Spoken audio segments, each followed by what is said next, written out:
Alright. I was gonna do an Instagram live, but at the I'm so and now it's just like a cesspool where it's like it's very similar to every social media platform. But it's gonna like and then you is pre-approved. Yeah, what's up? Got my headgear on. Jimmy After Dark, tax insurance and accessories. Buffering, I'm back. Okay, cool. Yeah, I'm just gonna doing a chill stream. I don't have anything super interesting planned. Rest in peace, King Cobra JFS. Yeah, I'm gonna be Cobes posting some more. I'm gonna do some more Cobra posting. This is the first stream in a while that I haven't put a bumper out for. You know, like one of those advertisements that I do to invite people to the stream. I'm just like, fuck it, I'm gonna wing it. And like I said, I was gonna do Instagram, but fuck Instagram. I'm so fucking done with that shit. Like, I just feel like there's no platform now that, you know, there's nothing. It's just, it's hell, man. It's hell. Alright, pop-up streams are good. Thank you, Jimmy After Dark. I think it is good. And you know, the best thing about YouTube, streaming on YouTube versus streaming on Instagram or streaming on X or whatever, is that you can like, you can minimize the tab and go to a different tab and still hear it. You know what I'm saying? So I just feel like, you know what I'm saying? That's like a Cobra thing. Like King Cobra would always say that. Man, do I have some thoughts about King Cobra. So it is, I get why people were like pissed at me. They're like, you don't know Cobra and now you're streaming about him. It's like, I really didn't know that much about him. I had multiple people reach out to me and tell me like, multiple people reached out and told me that the clips that I showed of King Cobra on my stream were some of the best Cobra clips they'd ever seen. And I think that that's true, to be honest. I think I did a really good job. I felt like I was being led to those clips almost. Like, it was just very synchronicitous, I guess. I don't know. It was very lucky that I found those clips because, you know, I've been searching for, you know, since then. I've just been watching King Cobra pretty much nonstop, and yeah, there were some pretty good clips that I found. You'd be hard pressed to find some better clips than that. You know, and I kind of showed off his range in a way. But if you guys don't know, on the on his website or his YouTube channel, September 21st, they've got that the memorial planned. Let's check in with the chat here. Bow down 97, kick that in, nice kind person back onto the plane. Exactly, it's the Burger Queen. You know, it's funny. I swear that I just was called to this crown. Man, I was just. I heard it like calling out to me. You know, like reality was warping around the Burger King down the street from me. So when I went there and like, you know, carefully drove around the twigging out prostitutes who kind of wander through the parking lot there. I was like, man, this is my moment. This is the time that I shine. And I got an order of pickle fries, and I was set.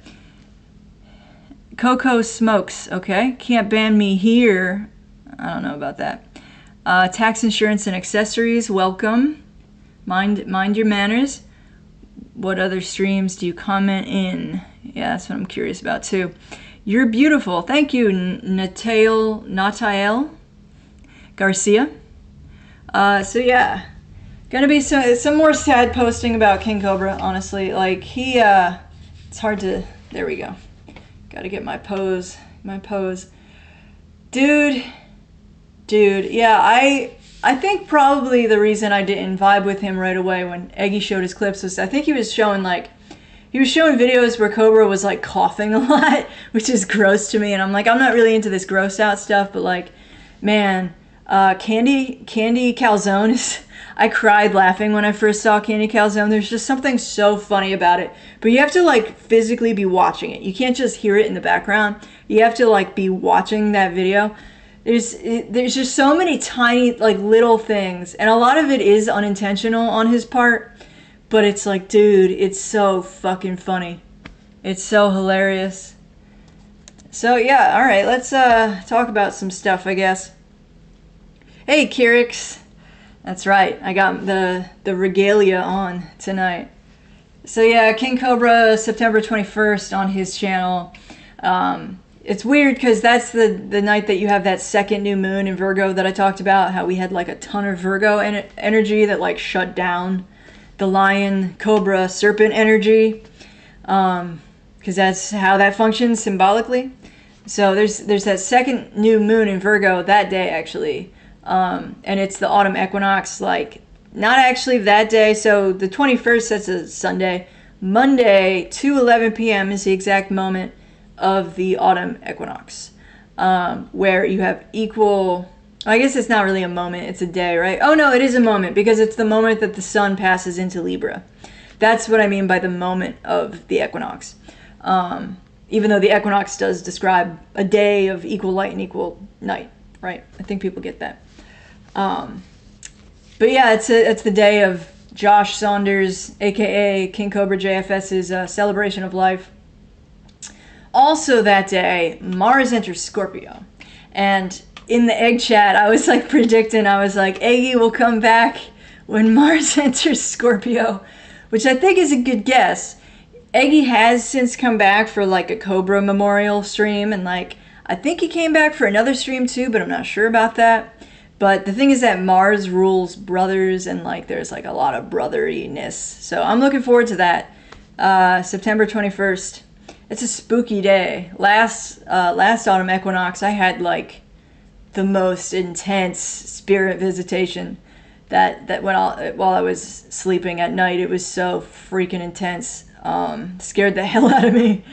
But not as scary as being an atheist, but scary. What are people thinking? Yeah, so I'm ready to talk some more about Cobra. Did I freeze? Oh, shit. Am I frozen?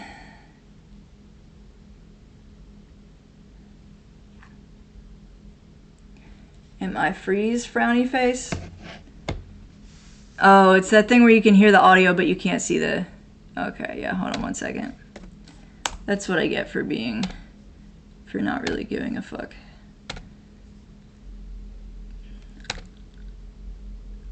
King Cobra was only 34. Yeah, I know, it's totally tragic. Oh my god, it's totally... Yeah, let's talk some more about... Yeah, and it really just... It fucking pisses me off. So I've had a lot more time to get...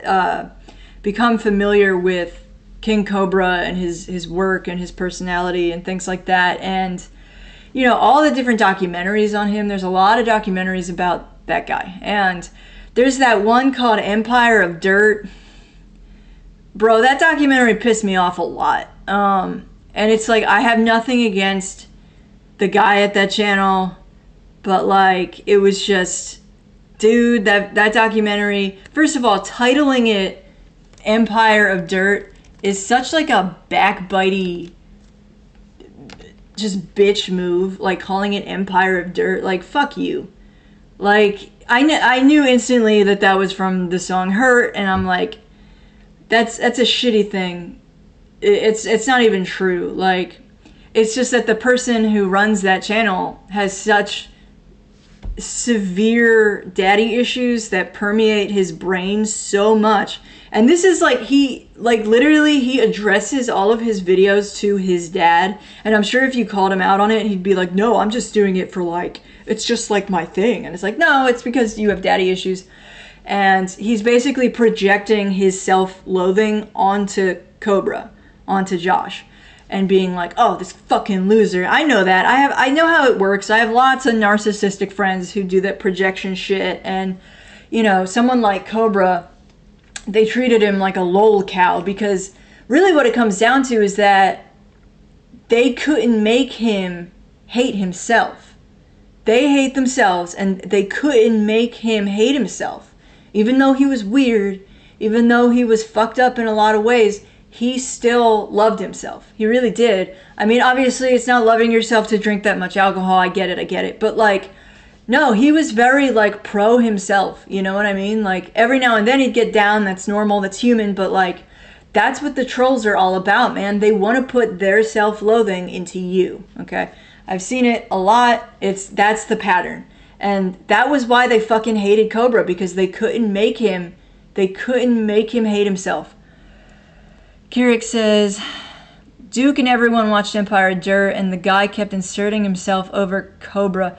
Oh yeah, he keeps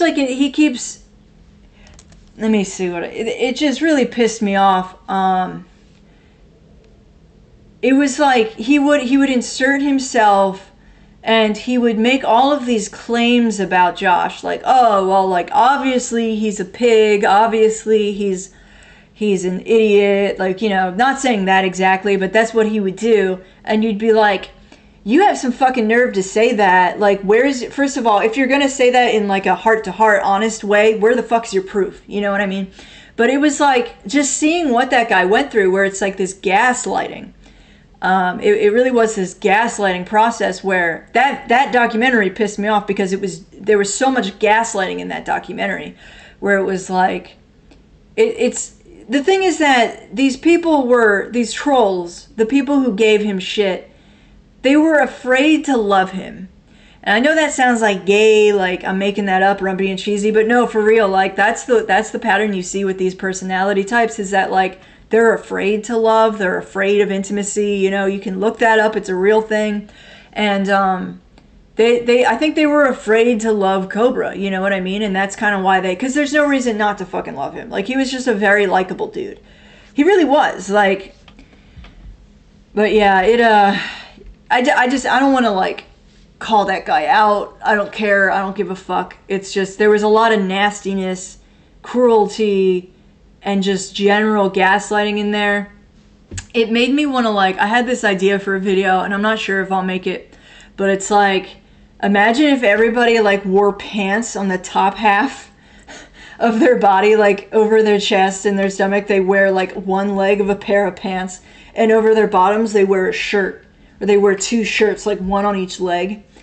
And then I'm just here and I'm dressed normally, and they like barge in my house and they're like, what's it like to be a freak? And I'm like, I just want to be left alone. Like, what are you, some kind of freak? Like, what made you wear pants on your legs and shirts on your top half? Like some kind of idiot. What inspired you to do that? They're just phrasing all these these loaded questions at me, you know, pulling out all their rhetoric, and I'm like, I don't know, man, like, it just seemed like the natural thing to do. I mean, I think pants like belong on your legs, and like shirts like belong on the top half of your body. And they're like, fucking idiot. Like, it's just like gaslight world. I really like the idea of that, but I don't know if I have enough energy to figure out a way to put a big enough pair of pants to. I could probably figure it out. Just a huge pair of shorts over my midriff. Are we not racist in here? You're jumping to some conclusions, Neff. Are we? That's a very loaded question. I don't even know. I love racists of all races. Kiwi Farms users do a lot of hating and stalking, but say it's for a good reason. Yeah, oh, and that's the other part of my sketch, is that all these fucking freaks with their pants on their chests and their shirts on their bottoms are like, they're like, you know, SpiceBear, I'm just really worried about you, you know? I want to see you succeed. I want to see you do well. But I mean, stuff like this, and then they have all their fucking cronies around them to back them up, right? Like, that's what that documentary was doing.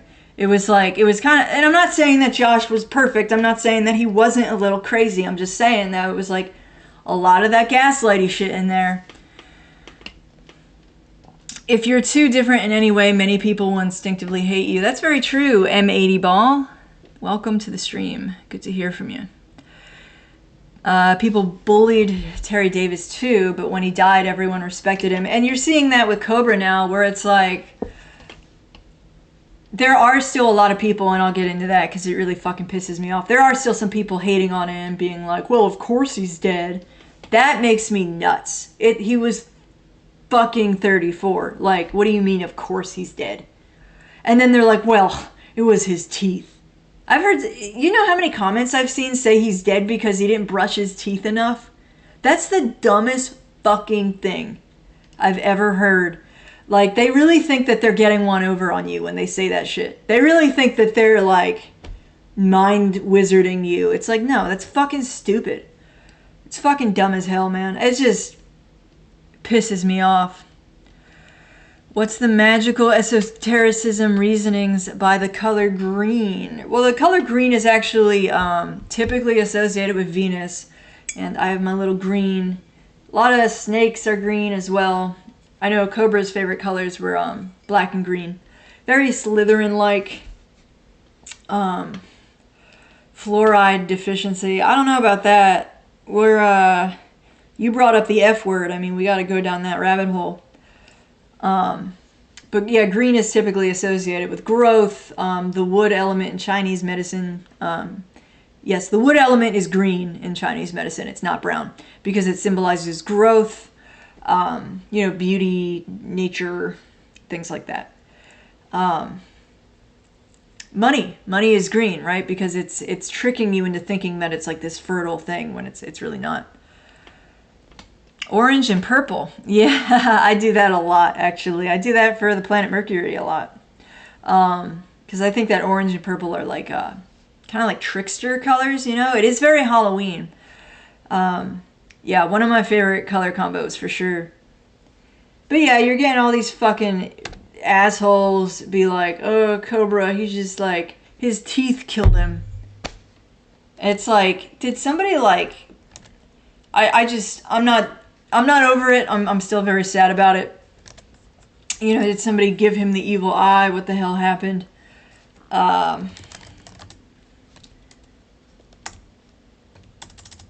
What do we got? So yeah, September 21st, that's his memorial. I will definitely be listening in. It's 7 p.m. Mountain Time. So that'd be 9 p.m. EST. That's Sunday, right before the autumn equinox. Big deal, astrologically, big deal in the wheel of the year, the autumn equinox. Yeah, it's another, and that's like the polarity. That's the Gryffindor and the Slytherin. It's kind of funny. It's no wonder I fucking vibe with that guy. Another thing that I think is really interesting. This is just so out there, but here you go. Okay. So Casper, Wyoming, right? The movie Casper, Casper the Friendly Ghost, it used to be a cartoon back in like the 50s, really old cartoon.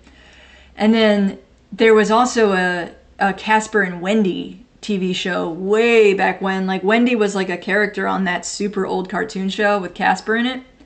And so you had Casper and Wendy, right? It's like this witch named Wendy, this little girl witch, and her friend the ghost Casper. And it's just kind of weird that he lived in Casper, Wyoming, and he worked at Wendy's. I don't know. He's very tapped in. He's a very magical individual. We can talk about that a little bit more. I know I went in the egg chat and I was like, ghost! And they were like, you're just hysterical. You're just, your womb's acting up. You know what I mean? Like, you're histrionic. And I'm like, no. Like, there is the ghost. Ghost, okay. We'll get into it. We gotta, we'll get there. But yeah, that fucking daddy issue documentary just really pissed me off. Just the way that, what a backbitey fucking empire of dirt. Like, just get over yourself, dude. Yeah, what are people thinking in the chat? Do you know about the self? Hi, Juno Suspita 888. Jesus Christ. No, I don't actually know what you mean by the self. Are you talking about, do I know about the self in like a large philosophical sense? I'm not sure what you're getting at here. I was never big into lol cows, so I don't know the real deets.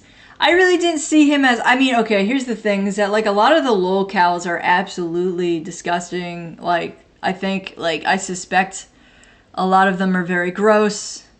I don't know. I saw, like, a little bit of footage from a lol cow, and I was like, this is not my thing. Seems very degenerate. And Cobra just had such a warm, just such a warm inner core to him, where he was always so grateful And he'd be like, man, like I'm like smoking a cigar, I'm drinking a Mountain Dew with my bros, like what else do I need, you know?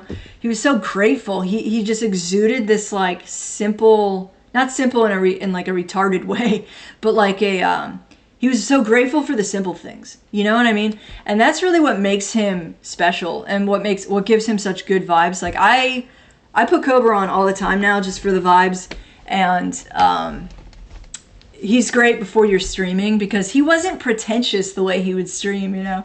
He would do so many goofy things. So I watched the tactical soap. There's one of the tactical soap videos that he did, one of many, I'm sure. I only knew a tactical soap because of the Eggy song. But yeah, there's this one video where he's advertising tactical soap, and then he's like, I'm gonna take a shower now, but I can't show this on YouTube. So he just like puts the camera down and goes in the shower, and he's just like saying his talking points while he's like bathing himself in the soap, and you can't see anything, you're just hearing him. And he's like, are you ready to smell like a man? It's like, but you can't see him at all.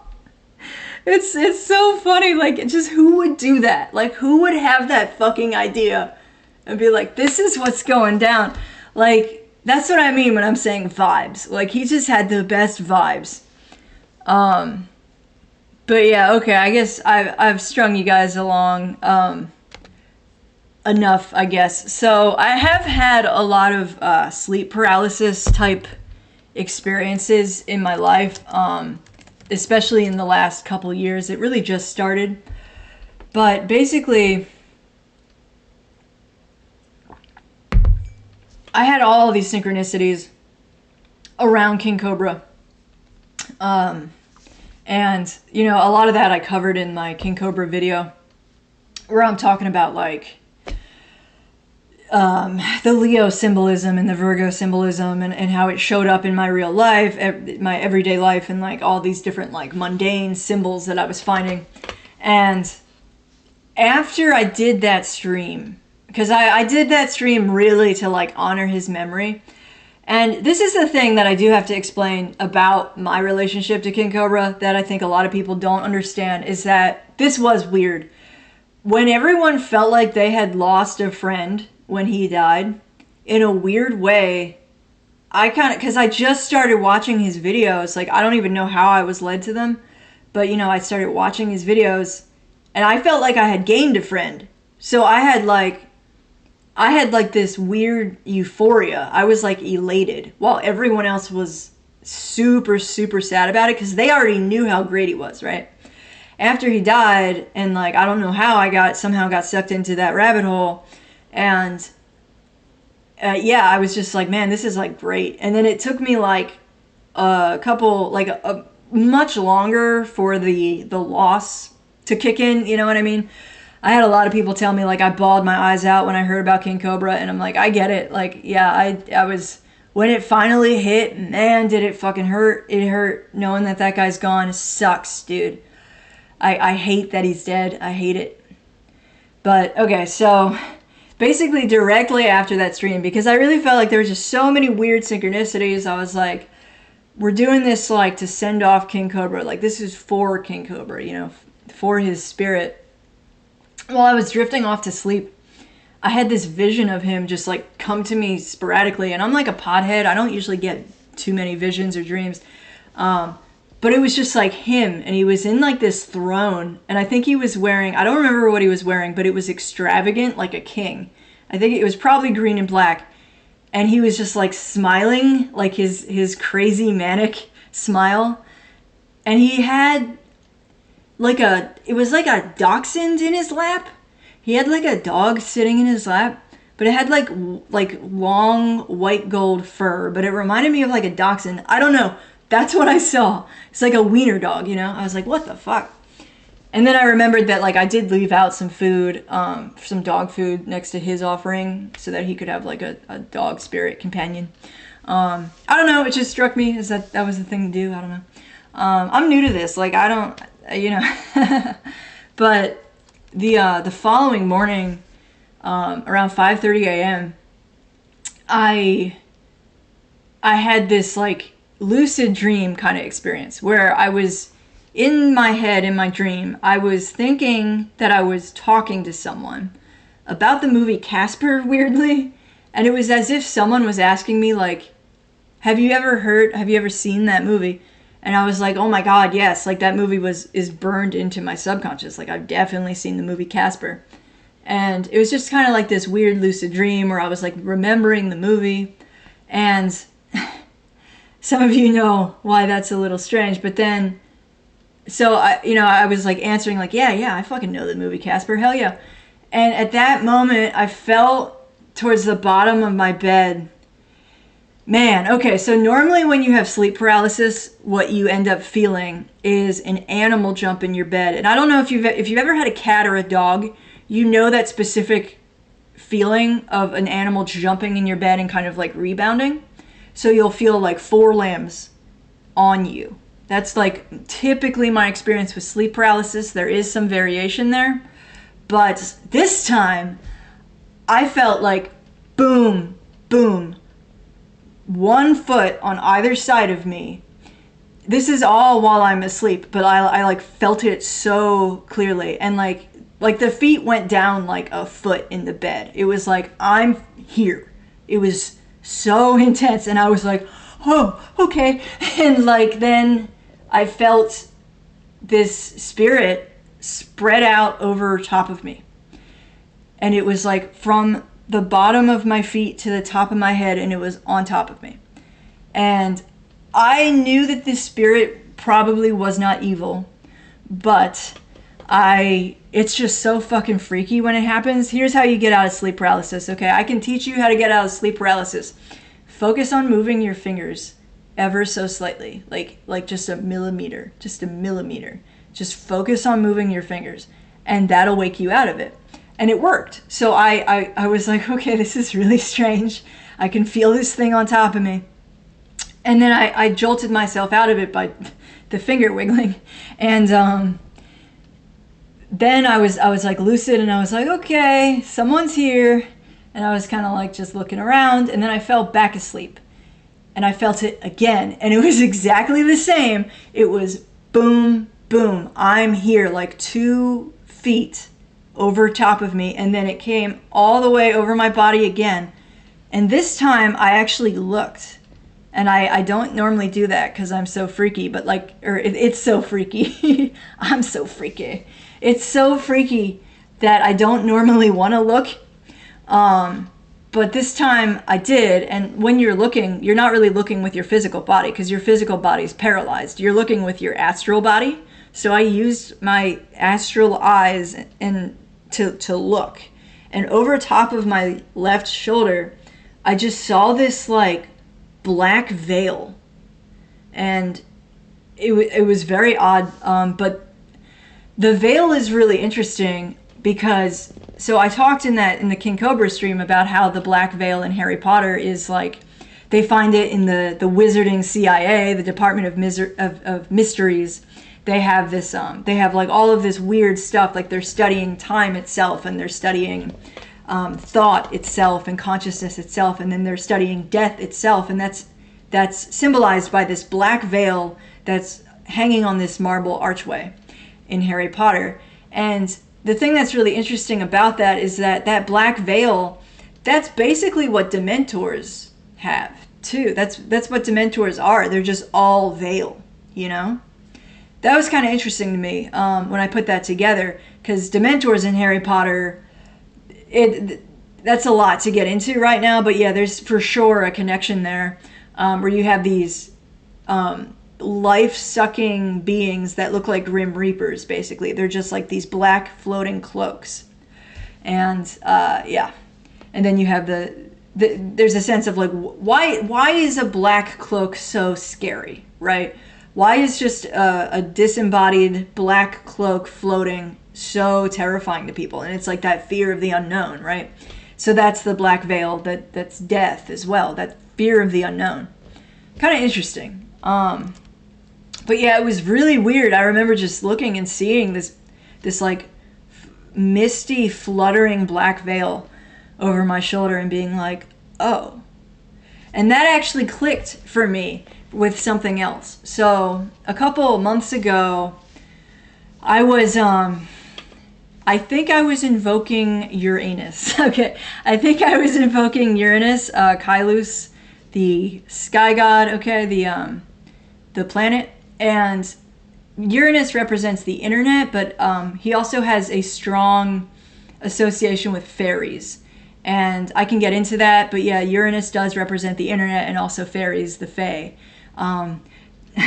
King Cobra's middle name was Fae, by the way. Joshua Fae Saunders, kind of interesting.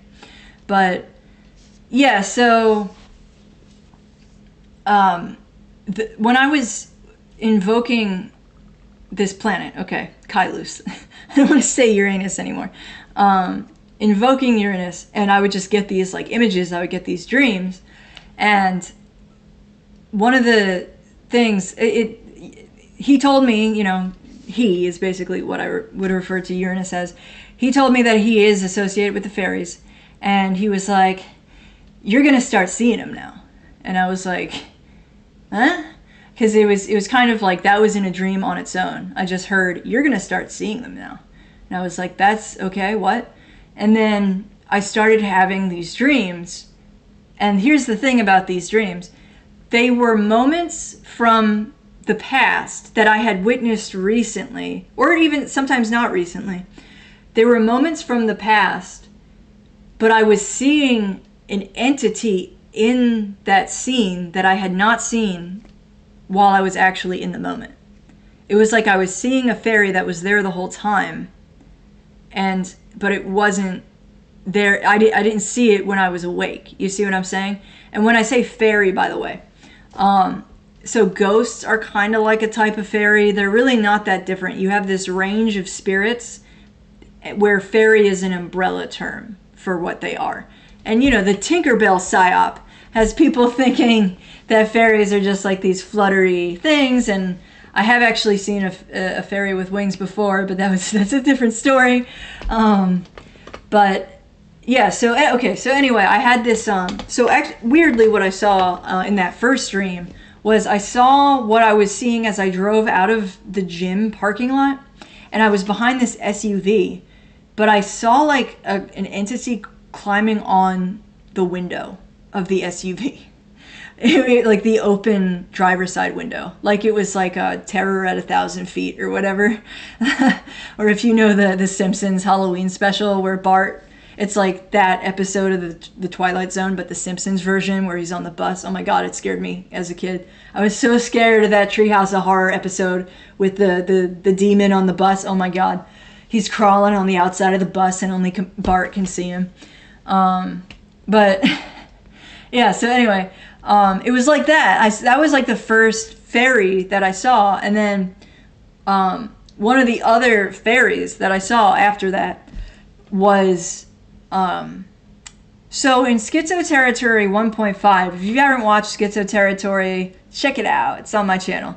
You can find it under playlists on my channel. I have episode 1, episode 1.5, and I'm coming out with episode. I'm so intimate. I gotta get back to Schizo Territory. Like I just have to. But in episode 1.5, I tell this whole story about one of the ways I learned that the spirit realm was real, and it involved having prophetic dreams that someone I knew was about to die. And it did happen, and I talk about this, the veil, and how, or crossing the water is actually the way that I put it. I was saying that I could see this woman, and she was about to cross the water, and that is a metaphor for death. And weirdly, a couple months ago, I went to a family get-together that involves this person who died, and this one family member came up to me and was like, "Look at this video," and she showed me this video, and they were in someone they knew went to Japan, I think it was, and one of the things they do there is they float these like little paper boats or whatever they are, these lanterns, I forget what they are, but they float them out on the water to remember their departed loved ones. And they were like, "Look, watch as it crosses the water. See, they made this little, she was in Japan, and she got this little lantern thingy to cross the water. Like, she kept using that phrase. And this was after I made Schizo Territory 1.5. I was like, oh my God, like, this is so real. Like, the crossing the water thing. And, but anyway, to get back to the fairy story and the Uranus story, one of the visions I had of, like, a fairy was I had a vision of this person's funeral. And from back, you know, like, I was seeing myself in line talking to the people I know who were there. And in that vision, though, I could see someone with, like, a giant veil over their whole body. And it was kind of, your first instinct is, like, to be a little jarred by that. It was a little freaky to see someone behind the veil. But then I just kind of heard this person's voice in my head being like, oh, SpiceBear, I wanted to say hi to you, and I have this big, ugly veil all over me. You know, and that just made me laugh, because, like, I knew it was her. Like, she was at her own funeral. She was behind the veil. So I just want to say, like, these are literal things. Like, there is, I've had a lot of experiences with the recently departed. And they do kind of go behind the veil, you know, and they watch over their loved ones. And I think sometimes they are in a space that doesn't have time the same way that we experience time here. So that's important to keep in mind. Okay, and after that foray in the schizo territory, let's check the chat again.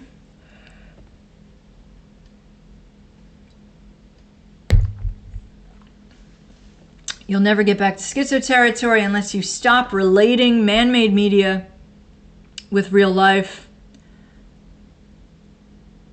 I don't know what you're talking about, Daniel Johnson, but you're coming across as an asshole.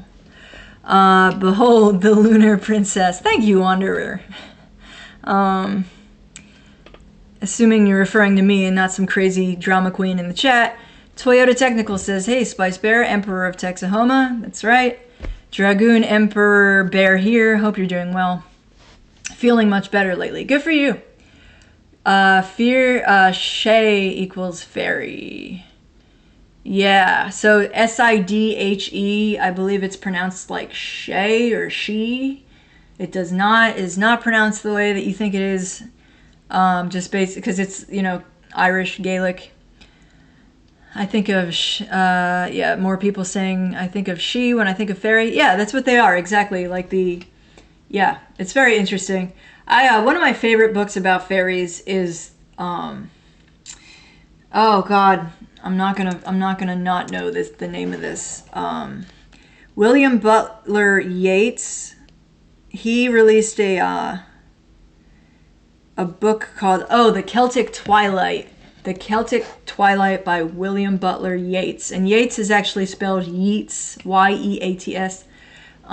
He was part of the Golden Dawn. You know, he was like one of those guys, one of those 19th century. But yeah, the Celtic Twilight is such an interesting book. And he compares the relationship of the Irish to fairies versus the relationship of the Scots to fairies. And he says that the Scots are completely terrified of fairies. They're just, it's nothing but horror stories, whereas the Irish like kind of have a sense of humor about the fairies. And he provides a lot of very authentic seeming stories, and he is reporting that he's talking to the townsfolk in these Irish, you know, villages and getting these stories about the fairies. A fellow at work told me about his encounters with fairies when he was talking about our paranormal experiences. Apparently a lot of redheads have fairy encounters. That makes a lot of sense. I have heard a lot of people say there is something about red hair there. And then you do have the guy from Fish who is like, yeah, like, that makes a lot of sense. Please elaborate on fairies. Yeah, so different belief structures have different beliefs about fairies. And like Yeats said in the Celtic Twilight, not all ethnicities are afraid of fairies. Some of them, like the Scots, are kind of afraid of them. Based on the way Arabs write about the jinn, there is a lot of fairy fear amongst Muslims, because the jinn it's almost never used positively. It kind of has a negative connotation, despite the fact that, you know, we get the word genie from jinn. yeah, I've actually had a lot of fairy experiences I could tell you guys about. Yeah, it's I have had a lot. Just in the past year, and I swear it was like after that stuff happened with the planet Uranus, where I was like, yeah, I have a lot of stories, to be honest.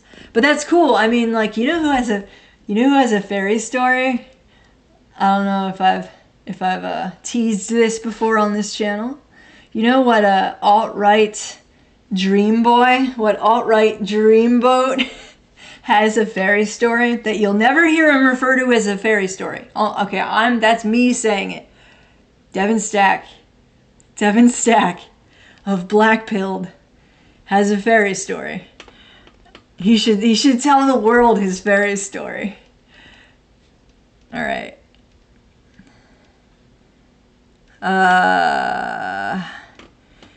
Coco. Hey, how you doing, Coco? I don't know if I've actually said your name yet. Do you think gay people are called fairies because they're possessed by them? Yeah, I kind of do, actually. I think you have a really good point there. Because the thing about gay people is that they tend to be very receptive, right? That's why neo-pagans are so obsessed with the moons, and a lot of neo-pagans are very gay. The moon is like peak receptivity, right? Speaking of which, we have a full moon tomorrow in Pisces. So, behold the lunar princess, do you think? Talk more about dark veils. I have seen shadow people before. Full black and ounces mimic the shape of my close friend. It could be, so I have had the experience where I have misidentified people in the astral. I've had that experience multiple times where I'll think it's about one person and it turns out to be about someone else. But typically you're ballpark right, because there is certain astral information that is very easy to grab, like whether they're male or female, their general age. You know, you'll know when you're dealing with someone in their 40s versus someone in their 60s versus someone in their 20s, in my experience. So, yeah, the dark veils. So, I mean, you've got the dark veil of death, and of course, Sirius Black, you know, he's named Sirius. If you ever want to know anything about the star Sirius, look to Harry Potter. What did Sirius do? What happened to Sirius in Harry Potter? He's the one who fell beyond the veil. He's the one who fell beyond the veil. And that's what you need to know about the star Sirius. So, yeah, Harry Potter's like crazy genius, dude. That's another thing. Cobra got it, man. Cobra got Harry Potter.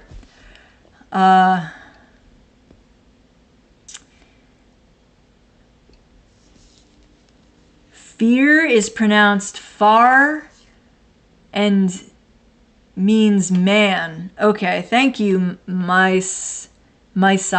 Thank you. Fear is pronounced far.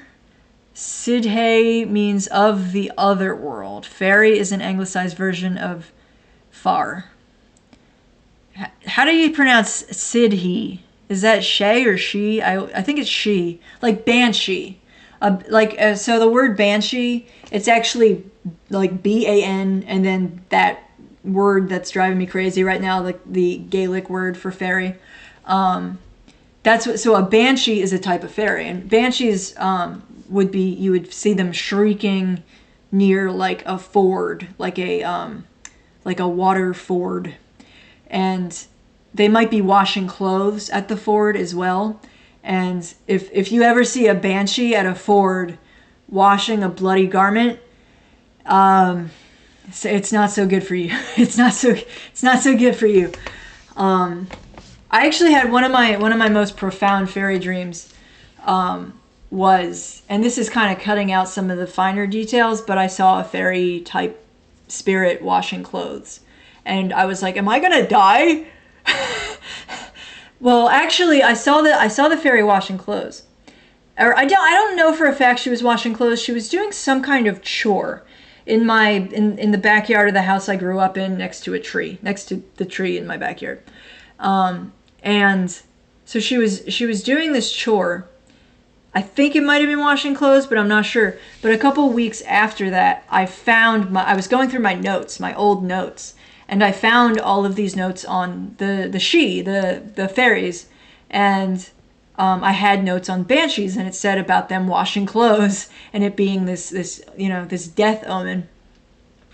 And I was like, oh my God, like that was my dream. I saw this creature, this fairy thing, like beautiful fairy though, not a shrieking banshee, washing clothes. I'm pretty sure it was wild. I'll have to look back in my notes when I first had the dream and see exactly what it said. But yeah, no, it was uncanny because I didn't remember that. I didn't remember about fairies washing clothes being like a real thing, but that's what I saw in my dream. And that's why it's like, yeah, the spirit realm's real. Shout out to Morgan Domler. She does really good work on fairies. She's really good. One of the better people, probably the best actually, to follow when it comes to fairies specifically. She does a lot of research. Yeah, it's just really, her videos are good. She's a good communicator too. I'm Irish. The fairies love nature. They're fine with humans, although Irish who turn against their country will turn ugly, says Coco. I 100%. Yeah, the fairies are basically the spirits. They're really not that different, because I think that the word fairy and the word spirit, they're kind of the same thing. And then you have a lot of lore around fairies not having souls. And yeah, the day of the judgment, they just stop existing. And that some fairies are very jealous of humans because they have immortal souls. And that's where you get like the evil fairies. And that always struck me as unfair. I don't really, like, why is that? What? That's very sad. That's not what Fern Gully said. Fuck Fern Gully, by the way. I think that movie sucks. That's one of the few animated movies I just do not like. It's just too like, ooh, it's unwatchable. There's something about the pacing of that movie. The songs are terrible. The songs are really bad. Fern Gully sucks. It is not one of the best animations of the 90s. Period. All right. Whenever I'm walking around Tulsa, says Toyota Technical, I regularly spot fae traps set out in conspicuous places where curious types would interact with them. Coco, are you like in Ireland from Irish? Just curious.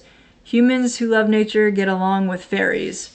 That's kind of the stereotype, and I feel like that's true. I've actually had a lot of fairy trees or fairy rings.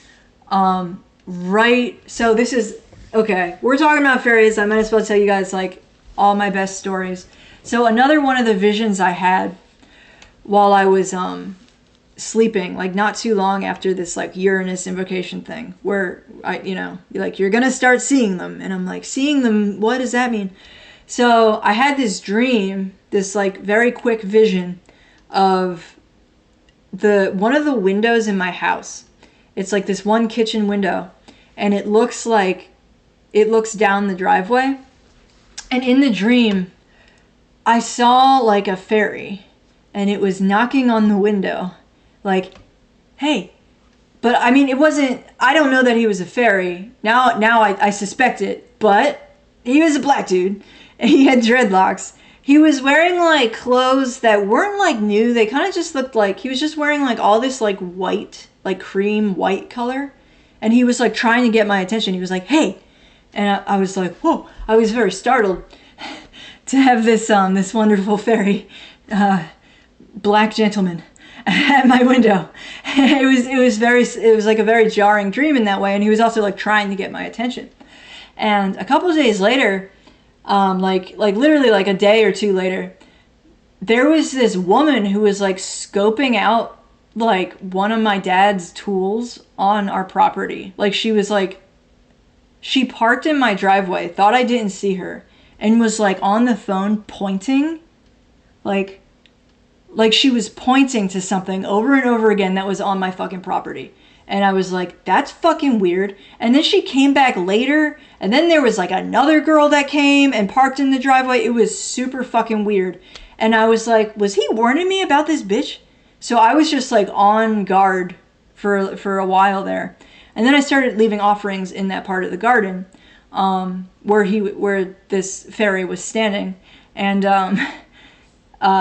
you know, so I've had all of these experiences, and then that same window that he was banging on in the dream, I have seen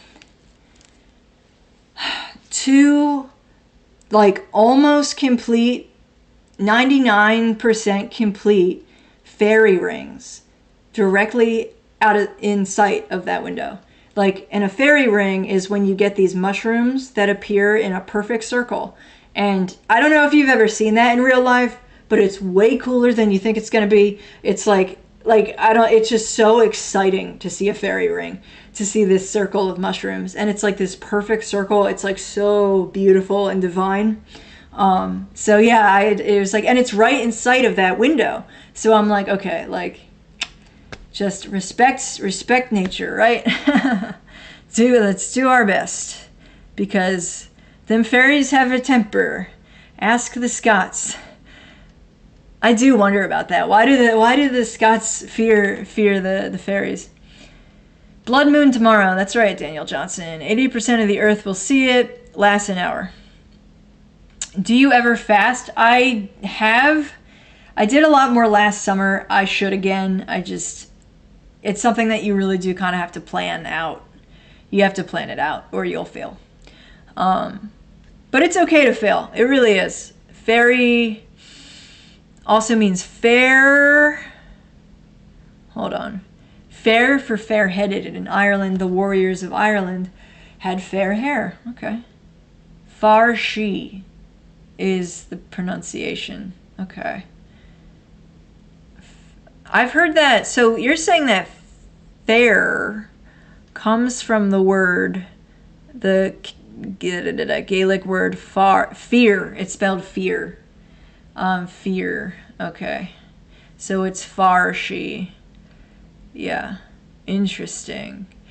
And that word fear, like being spelled, that is kind of how Twilight language works, though, is that you have these weird connections where you're like, is that a coincidence? It's not really.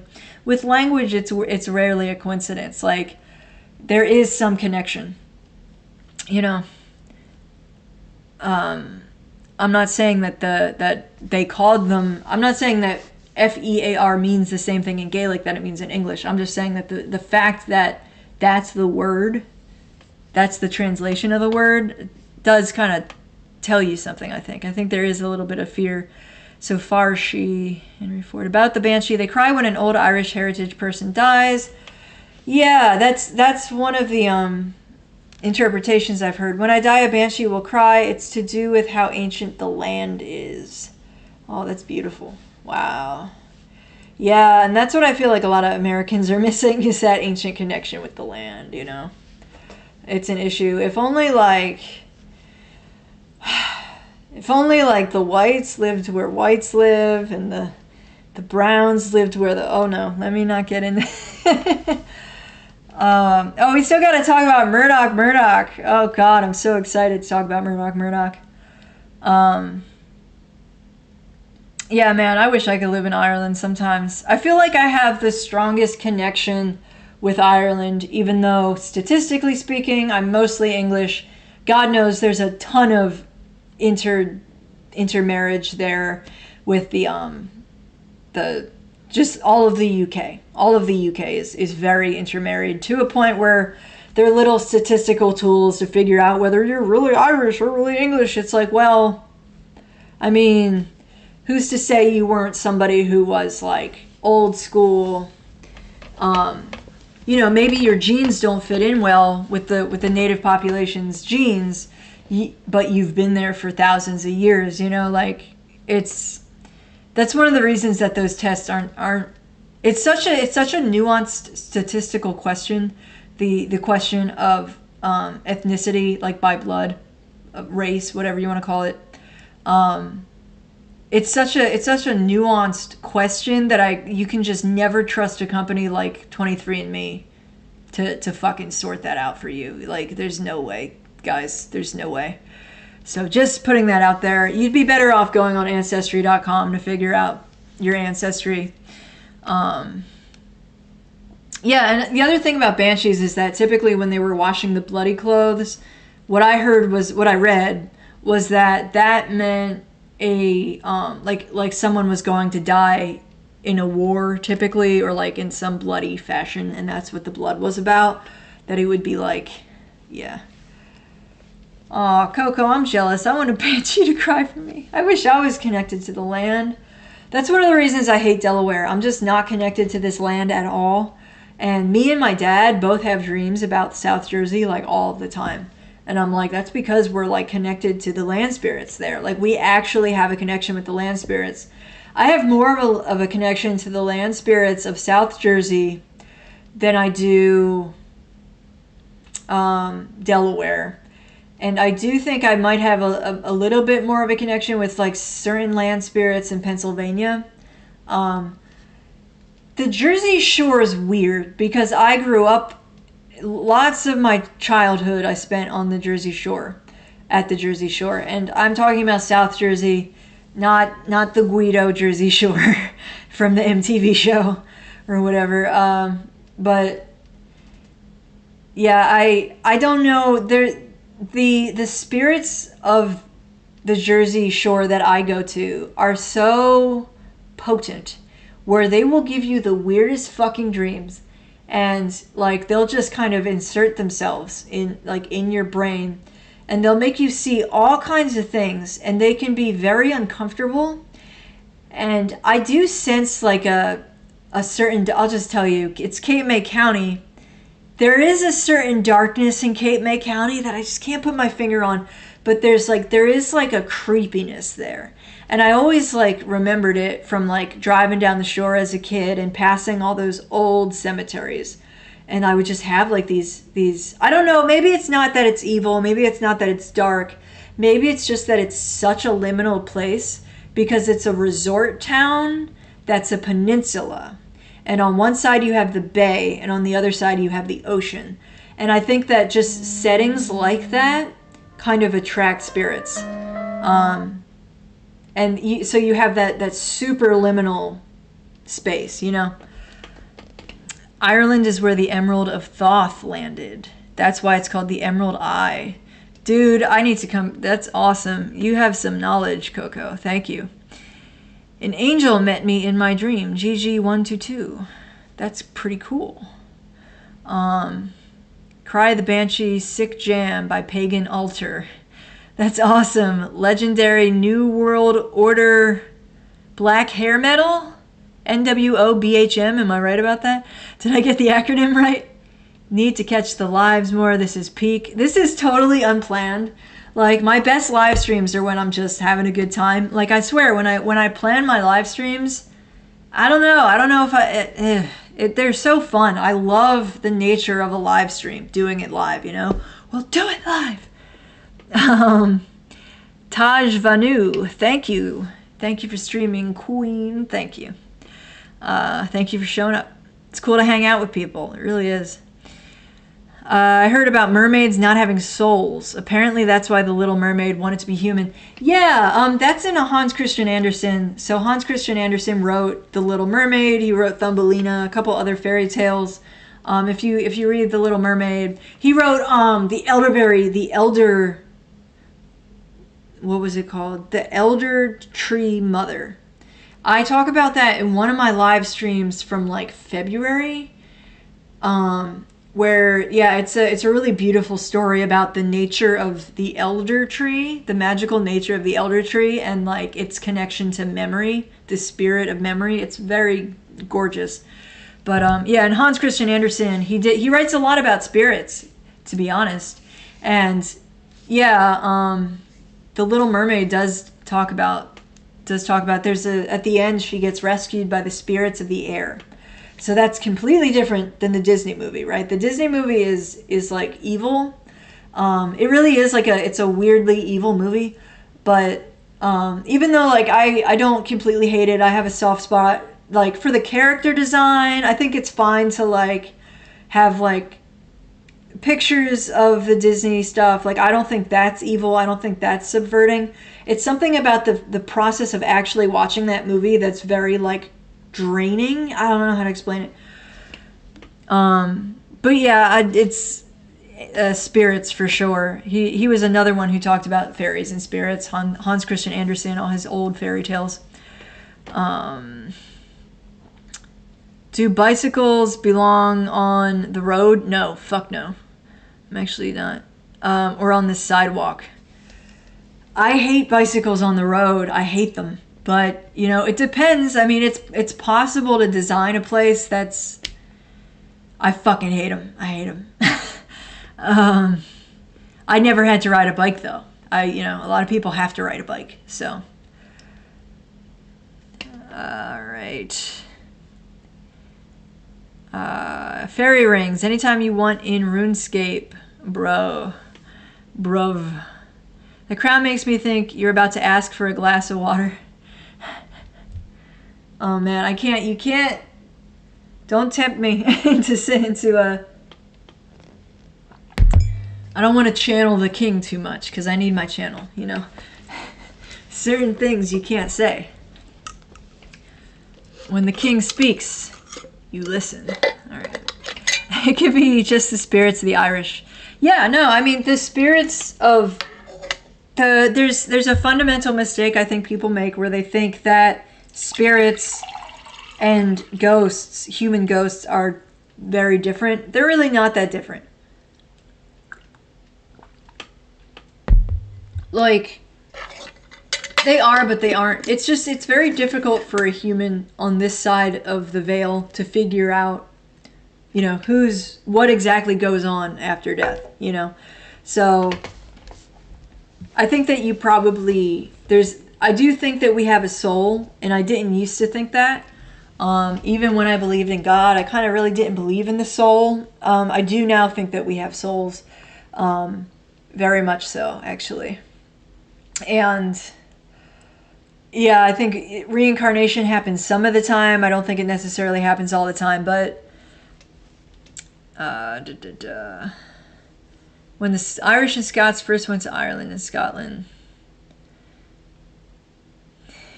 you look like you're about to yell the N-word on a Delta flight. Thank you, JC. You look Irish. Yeah, I'm very Irish, but I'm also very English, a little bit Scottish, and a German. I'm German as well. Billie Eilish was Irish before she said it publicly. Oh, yeah. I mean, Eilish sounds like Irish. Yeah, she's a beautiful girl. I wish she wasn't, like, selling herself to pedos. I wish that wasn't happening. But it is. Go hiking off trail to in an undisturbed place. There are very special places out there. I agree. The Irish are like the grass or meadows of Ireland. You can cut them, but they always grow back. You can't defeat nature nor the Irish. Yeah, my grandfather was just like pure Irish. McDermott was my grandfather. Very, very Irish folk.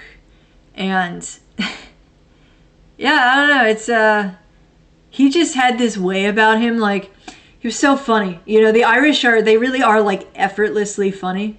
And I think that is one of the reasons that they call the Irish the white hard R's, is because there are certain black people who like look like they have that same like trickstery, just effortlessly hilarious vibe to them, you know what I mean?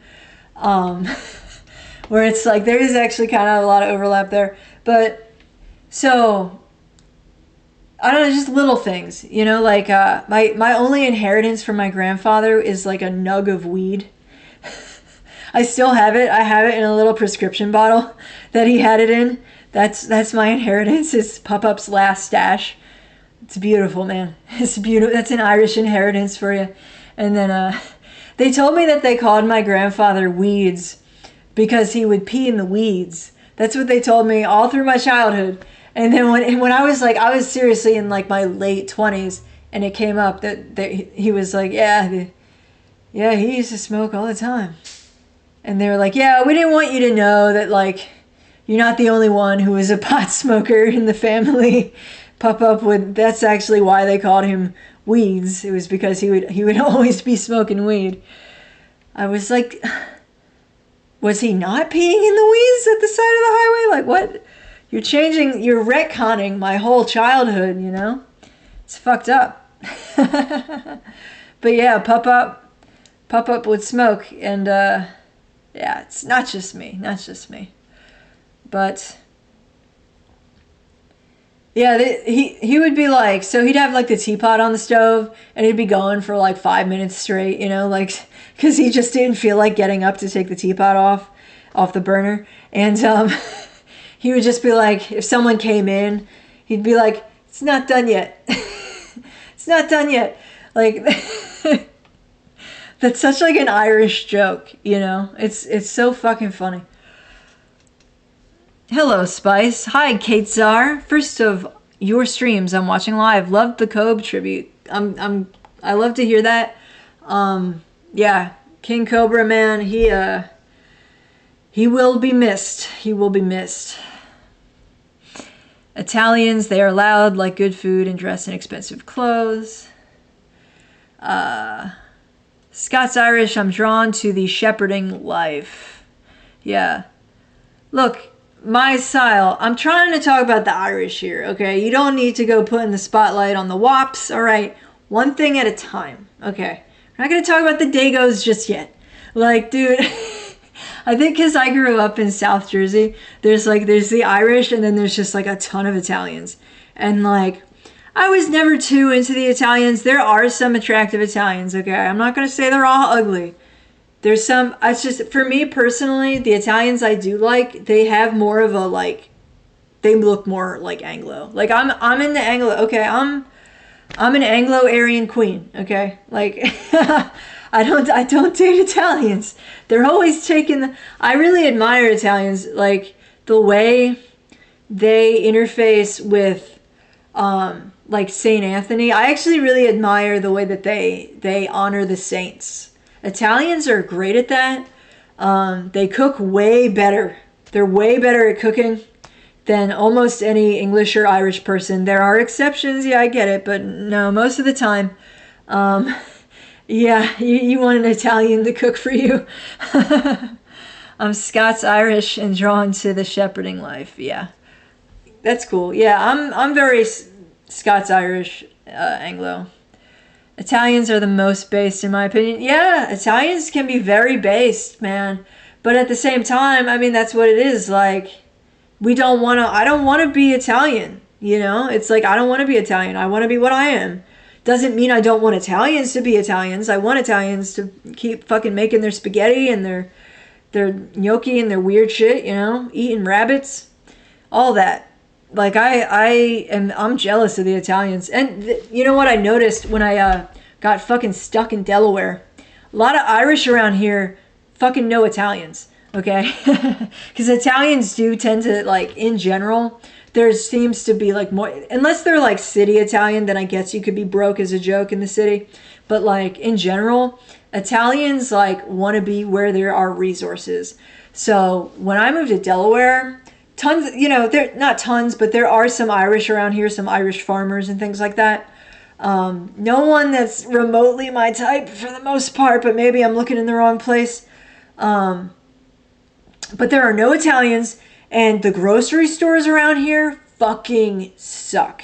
I need me an Olive Bar, right? Like, I need an Italian grocery store because they're so much better about that shit, man. And you have, like, the Italian grandmothers, like, making the Sunday sauce. Like, dude, God bless the Italians. I'm not an Italian. I will never be an Italian, okay? Unless I find, like, a super hot, like, 50 Anglo, 50 Italian or less. You know what I'm saying?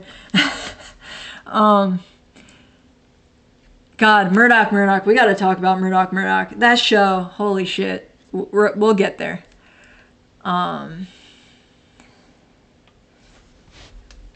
based Angloid woman. As someone in Ireland, I'm a bit jealous of Scotland. That's interesting. I love Edinburgh. Oh yeah, I mean Scotland has, like, if you want to know where Hogwarts is, Hogwarts is set in the Scottish Highlands.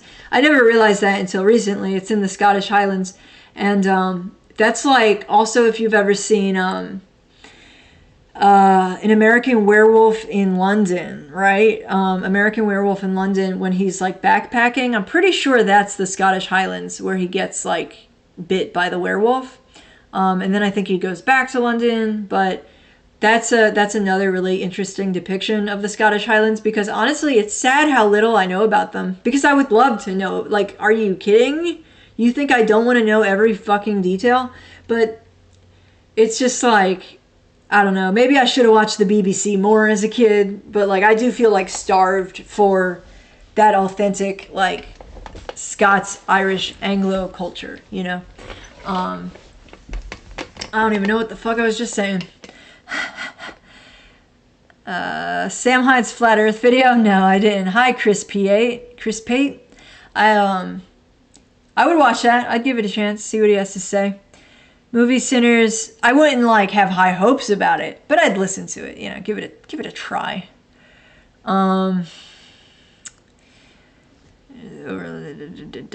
Irish and the Africans in the movie Sinners. That's cool. Cool. Yeah. And they're very honor-based cultures, right? They're honor cultures. It was really funny watching you talk about Sam Hyde. Dude, I'm thinking about putting up a $500 goal. I'm not asking, it's not for you. It's for the people who really want it. It might be for you, I don't know. But for the people who really want it, where I just make like 500 seems low, to be honest.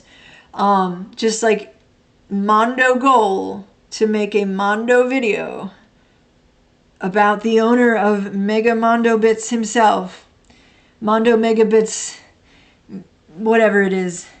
McGurky Mondo Bits, and like just everything. Put everything out on the table. Roast Sam Hyde. $1,000 goal. $1,000 goal. I don't know. I've been thinking about it because I know people would want that video, and it's something that, yeah, I'll raise fucking money for that, because that's gonna be a doozy, you know. Or I could do like free videos, but yeah, I think I might start doing it that way. Because I could roast that faggot. Keep the pot burning. Keep the pot burning. I don't know what that, it sounds like a song lyric. The Scottish Rite Freemasons fear the Cosa Nostra. The Moors is on fire. ATM. The Moors is on fire. Ireland architecture is also like the Netherlands, although like Britain, the architecture is being modernized. Destroyed. Yes. Modernized. Read. Destroyed. Heard. My daughter has strawberry blonde hair. That's cute. Like yours. And she said sleep paralysis episodes, which were very unpleasant according to her experiences. Yeah, just, I mean, I've never experienced a negative entity in sleep paralysis. I have only experienced positive entities. I have experienced negative entities in other settings, but not sleep paralysis. So I don't know what that's like. I'm sure it's terrible. However, it's natural to be terrified because it's terrifying. When you encounter otherworldly spirits, because they are not of the living, they're creepy. No matter what. They're not of the living. They are not of the material realm. So when you encounter them, it'll be creepy. It'll feel very creepy and unpleasant.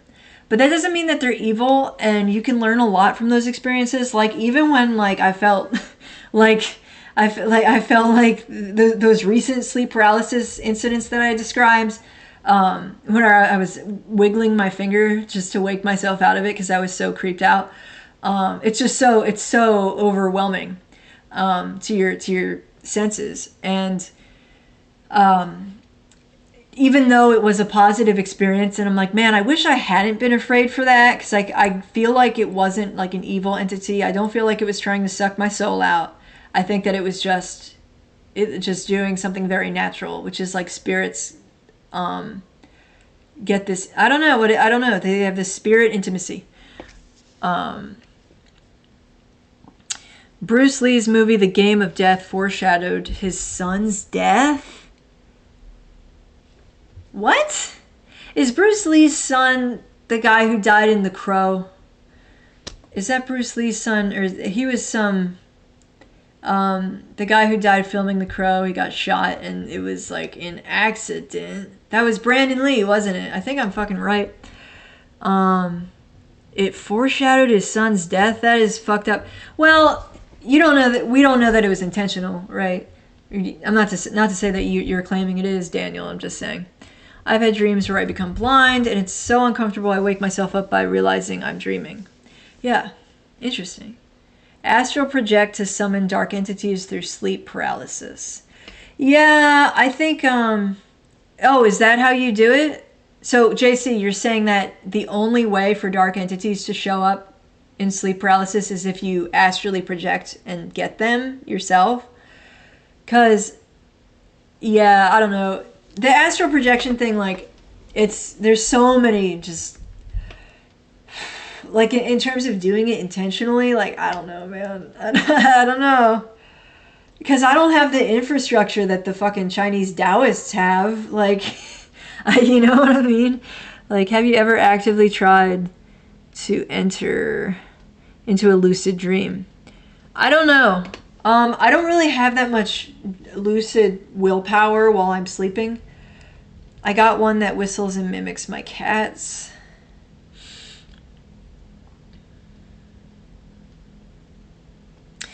TSUA says, my sleep paralysis experiences, I only felt a presence, heard someone walking around me. Yeah, I get that too. But I wasn't scared at all. But I got creeped out after I woke up. That sounds similar to what I've had. And especially if you hear them walking around you. Did they make any physical contact or zero physical contact? Because typically there is contact, like a physical sensation. But... that's what I'd just be curious to know. Yeah, Brandon Lee. Okay, interesting. I'll have to come back to that. Because that really pisses me off. Like, that seems like really fucked up that Brandon Lee got killed like that. Like, that's not an accident.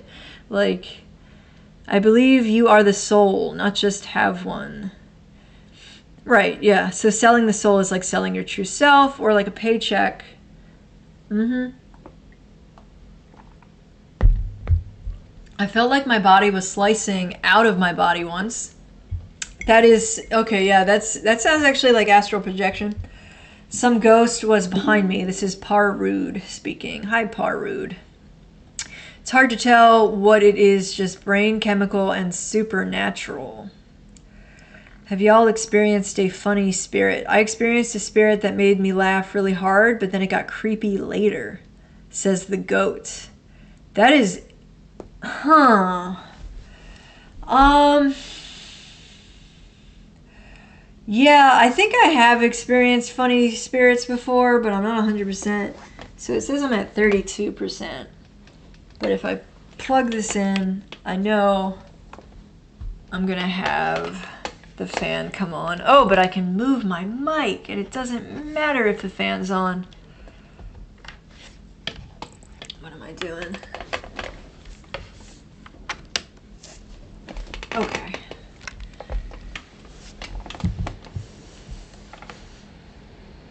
All right, we are just feeling it. There's a storm outside right now. There is a storm. Okay. That's really interesting. Has a spirit ever made me laugh? I feel like yeah, but I don't have a vivid remembrance of that. If you actively lucid dream, you risk astral projecting. I got stuck once and had a massive headache when I got back. I've heard that before, yeah. If you actively lucid dream. Interesting, yeah. I didn't know Chinese have astral projection lore. Yes, Taoists do it. They're very good at it. Whenever you hear them talk about the Chinese, just know that what they're secretly trying to compete with is the astral projection stuff. Have you heard about the 16-year-old girl that Sam... Oh, God, I'm not going to talk about that. Like, dude, are you serious? You want me to talk about Sam Hyde and pedophilia? Do you know what year it is? Do you know how long I've been doing this?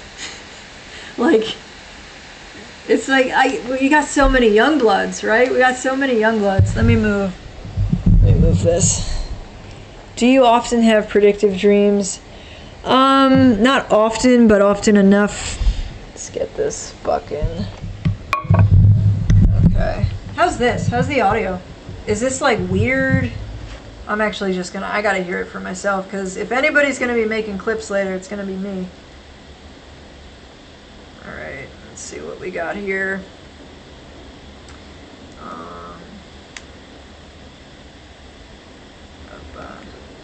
Alright, do you often have predictive dreams? I wouldn't say often, but do you often... I'm 22 and another 22-year-old woman moved into my house. She's into me, but I was talking to her yesterday, and she told me she makes her living selling feet pics.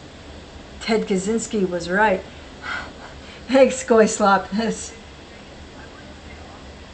is a good... Okay, the audio seems really good to me. Seems a-okay. Storming here too, says the goat. Yeah, the goat, the greatest of all time, the goat. Tom Brady, fucking Capricorn, man. It's Capricorn symbolism. I don't really understand what they're doing with that. I'm not trying to. Maybe it's because like he was like an Anglo, like New Englander type, like white guy, and they're like, yeah, no more of that. That's he's the goat, man. Everyone knows. Okay, yeah, everybody knows. Ace Ventura astral projected with monks in Ace Ventura 2. Thank you, TSUA. That's really good information. I appreciate your on-the-ground service. Because I don't know if I can watch Ace Ventura. Like, I don't know, man. That movie's a vibe. There's a lot of like really potent shit with the Mask movie. Has anybody noticed like the Mask having like a lot of psychic potency even today with like men who grew up at that time? Like if you were like a kid when the Mask came out, that movie imprinted on you. You know what I mean? Yes Man is a good Jim Carrey movie. Truman Show, Man on the Moon. Yeah, the Andy Kaufman movie, right? I haven't seen that in years. I remember when it came out, it was a huge deal. My parents rented it from, Hollywood Video, because they were like, well, there's like a lot of fuss about it, and I don't really think anybody got it back then. Maybe if we watched it today, we'd have different thoughts about it.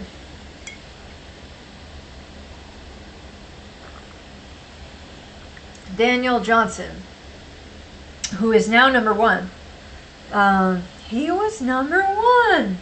If you want to escape sleep paralysis, you have power over them. Don't fear them. When Ron freaks out in the first Harry Potter because he thinks the devil's snare is gonna, yeah, that's a good idea or a good thought. Yeah, I do think you have power over them, but honestly, the entities I've encountered, I think have just been like good. They're cool guys. I don't know what to tell you. Like I don't have any problems with the entities I've encountered. The first couple entities I ever encountered before I believed in entities, before I knew what they were, before I knew they were real, were not good. They were malevolent.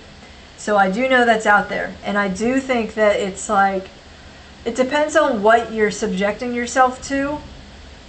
Sometimes if you encounter evil entities in like the shadow realm, there is a reason for that. It's almost like the great chain of being, okay, the universe, the cosmos is trying to tell you, like, you have demons, this is what they look like, deal with them because they are here, that's my experience with them, is that it is kind of just like a tip off that like you have to work on that, and it's horrifying. Don't get me wrong, it's very scary, but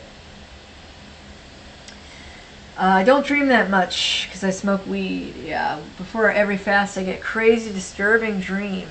This is TSUA. So I had one last night. You should write down your dreams and send them to me. If anybody wants to send me their dreams, by the way, like I collect dreams. Like I find them very fascinating, and I think that they're very just super interesting. If you want to escape sleep paralysis, yeah. Tom Brady, oh, is a weirdo, kinda. Okay, yeah.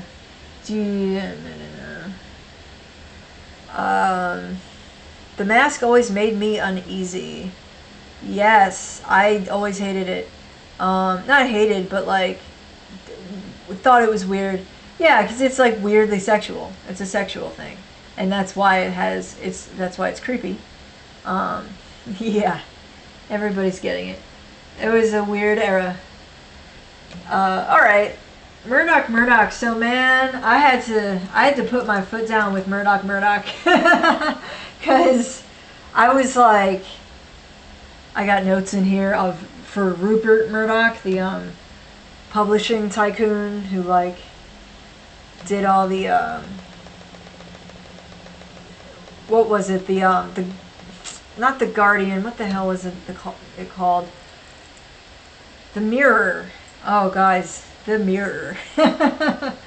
Yeah, interesting stuff. So I do wonder if that has anything to do with why they called the show Murdoch Murdoch. But I put my foot down with Murdoch Murdoch with a couple Zoomers, okay? I was like, no, you must watch Murdoch Murdoch, because a lot of kids now don't know what it is.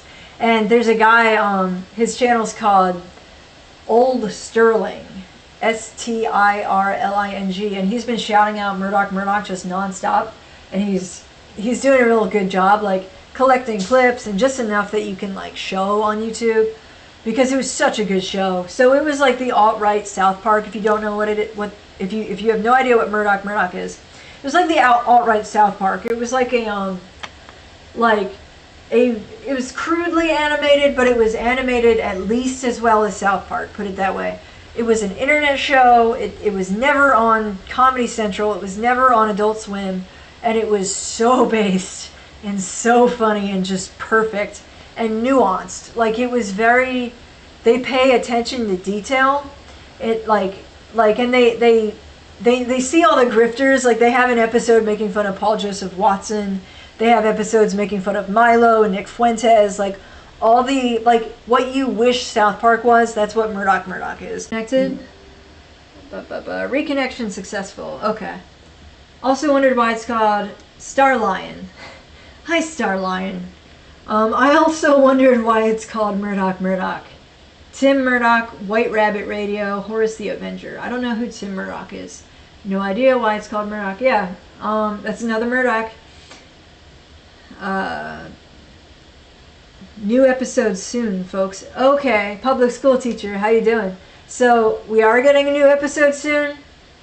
I have to admit, so Old Sterling, he released a video where like it featured the characters' voices and like a super simple animation for each of the characters. You had Dr. Murdoch, Murdoch Murdoch, and then Murdoch Chan.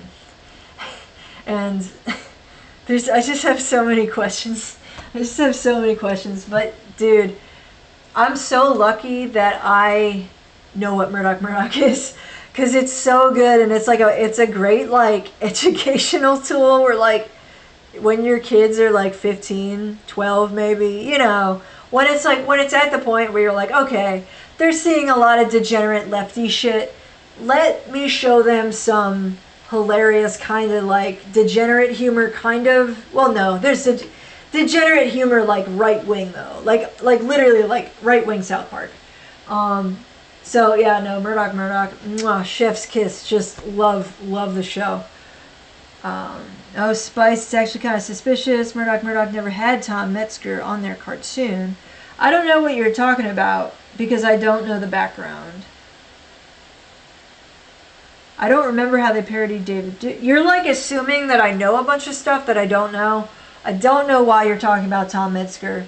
I don't know what's suspicious. So the video that he came out with, let me finish that thought.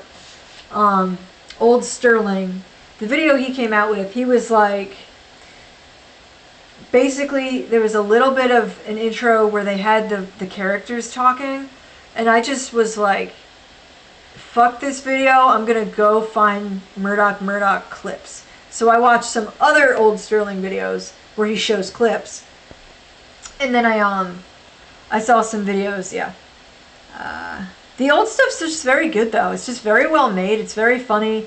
It normalizes the alt-right. It's a good show. The Never-Ending Story in the Murdoch Murdoch movie. Yeah, there's a movie. Yeah, and they're fighting the Nothing, and it's like they use all the Lord of the Rings music, but it's just like all the base like Hyperborean type imagery that you get, like the meme wars, like just the best sense of humor.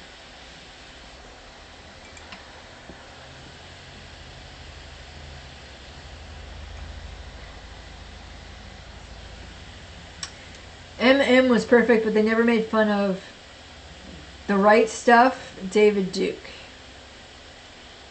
Interesting. So there are certain... Okay, yeah. I gotcha. Okay, yeah. Yeah, I mean, that's... And it, look, like... We are in a community where we have terms like glowies and like, you know... I was recommended a video by YouTube. Okay, that's cool, I guess. I don't know, man. Oh, it's Starline. Okay, I trust you enough to read this. Card reading of Nick Fuentes and Sam Hyde. Okay, that's funny. Oh, back to King Cobra. Another thing I thought was very strange was, I think it was like right after I did the live stream, I did a tarot reading for myself, and I got two cards that were just like appropriate, but like not different, not weird. And then the third card I got was the Hanged Man. And I never get the Hanged Man. So I was like, what does that mean? Because they do kind of work.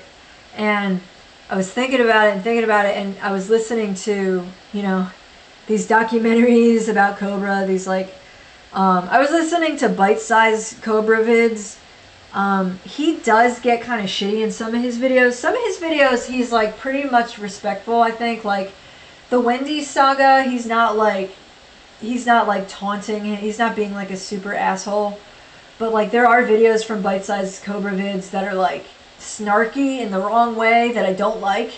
So I was listening to that, and I was listening to, you know, Clint Saunders, and I was listening to, he did that interview with Your Favorite Son. That's a good interview. That's a better watch from Your Favorite Son, I'd say, is the Clint Saunders interview.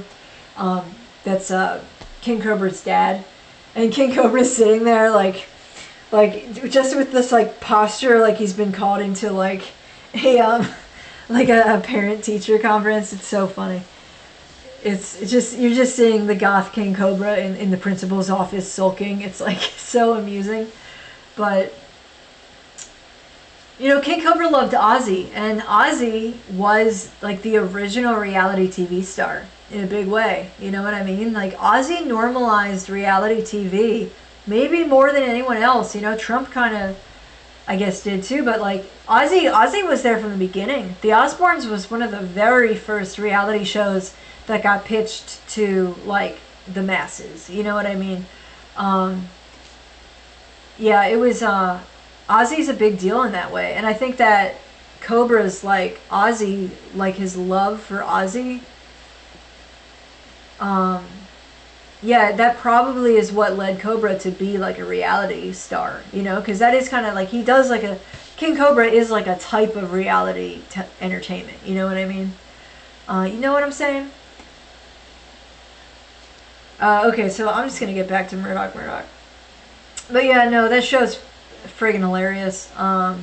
It's the meaning of the phrase buried treasure. Like, it is so buried, it is so shadow banned.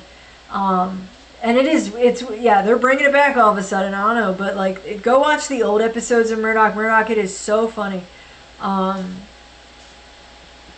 Shout out to the old Sterling guy. Apparently, the Anon who made Murdoch Murdoch has a fairly active BitChute channel. Yes. So, Odyssey, you can see it on Odyssey. Yeah, I don't know. YouTube probably fucking hates me, right? YouTube probably. We'll see. YouTube removed the ability to comment on my Xena and King Cobra stream. I don't know why they did that. I don't know what I did. They didn't strike me, but they removed the ability to comment. Not sure why. But you know, that got a healthy amount of views, so I was pretty satisfied with the number of views it got. Yeah, I heard that Dr. Murdoch's father was very ill. Murdoch and Chan had a lot going on. Murdoch has also been writing a book that took up a bunch of time. So I don't know who made the show. I guess Murdoch made the show, and then you have Dr. Murdoch and Murdoch Chan. Very odd. So you have a triple Murdoch there. And the initials for Murdoch Murdoch are MM, which wherever I see those initials, I take notice, because there's a lot of there's a lot of MMs that are very powerful. That's why Eminem, the rapper Eminem, Marshall Mathers, possible descendant of the Mathers from the Golden Dawn, but Eminem, his name is M&M, right? Which, okay, it sounds like a candy, but that's also like a sigil. Eminem, the rapper, his name is like a sigil because it's literally, he's spelling out the way it sounds when you say the letters Eminem, right? Okay, so that's actually like a clever bit of magic that Eminem is doing. Like I would consider that magic. And, you know, you have Marilyn Monroe, Marilyn Manson, right? That he was big with the MM. Dude, have you ever seen Marilyn Manson's Killstar collab? That is so fucking sweet. Those shirts go for so much money. They're sweet. Like, they're really well designed. Marilyn Manson Killstar collab. Dude, I want one. If I get one. And they have like, dude, they have like the Nazi lightning bolts and shit. Like they like the SS. Like, they have all of like the forbidden symbolism. Oh man, they're cool. But yeah, no, MM, it's a real thing. You can find a lot of instances of that. Alright, let's see what we got. Taliesin. Is it here? Damn, I feel like an idiot. I always fuck that one up. Taliesin, like the book of Taliesin. I've heard of that book. There is a good, there's another good, the guy who did, I think his name is Celtic Source. That's a good channel. He talks a lot about like Celtic lore and symbolism, and I think he had a couple shorts or videos on the Mabinogi. The Mabinogi really fascinates me. I gotta listen to those again. Those are really good to listen to in the fall, especially if you have any kind of like Welsh ancestry or like, because I definitely have some Welsh ancestry. That's cool to know. Because my one of my ancestors' last name was Welsh, so that means that someone was Welsh. But yeah, the Mabinogi is just such a fascinating set of stories. You know, it's like one of the oldest. I think it was written down. I think it was densely symbolic. Probably a lot of like astrology in there. You know, you have like metaphors for the moon and. Okay, so my most interesting secondhand story about Charlottesville has to do with Richard Spencer's intern, a gay furry grooming minors, oh god, of course, on their official Discord server, the one later used as evidence. Okay, I didn't hear anything about that. Okay, look up, when you're done with this stream, look up, Murdoch Murdoch on Odyssey, Odyssee is how you spell that. Odyssey.com, I think it's .com, or you can just Google Odyssey, it'll take you to it. It'll begrudgingly take you to Odyssey. But look up Murdoch Murdoch in the Court of the Optics King. In the Court of the Optics King. That's their Nick Fuentes episode. It's very amusing. It's very funny. And it's not even like, I don't even hate Nick Fuentes really, like, I don't know, because I feel like, I mean, Owen is just like seething about Fuentes lately, and I'm like, that seems a tad excessive. Like, I don't really understand why he's so upset. And I remember, I was there I was there on D Live. I think it was D Live when Owen like talked about Fuentes' family and shit, and like, oh my god, that was like so bad. Like, I get he was just like, I don't think Owen like meant malicious intent. I think he just wanted a joke, you know. I think he just wanted a joke and wasn't thinking. But yeah, no, Fuentes, he's like, he kind of irks me because I don't know, he has like that Ben Shapiro like you know what I mean. So that kind of like irks me a little bit, but like I don't hate Fuentes. Like I think he does his show's probably pretty good. He probably puts out a lot of true information, and he's you know, we are getting some representation. It's just, you know, our representation occasionally like wears cat ears or whatever. My most interesting secondhand story. Oh my god, the Fuentes shit just cracks me up. They're like cringe. That Murdoch Murdoch episode is so funny.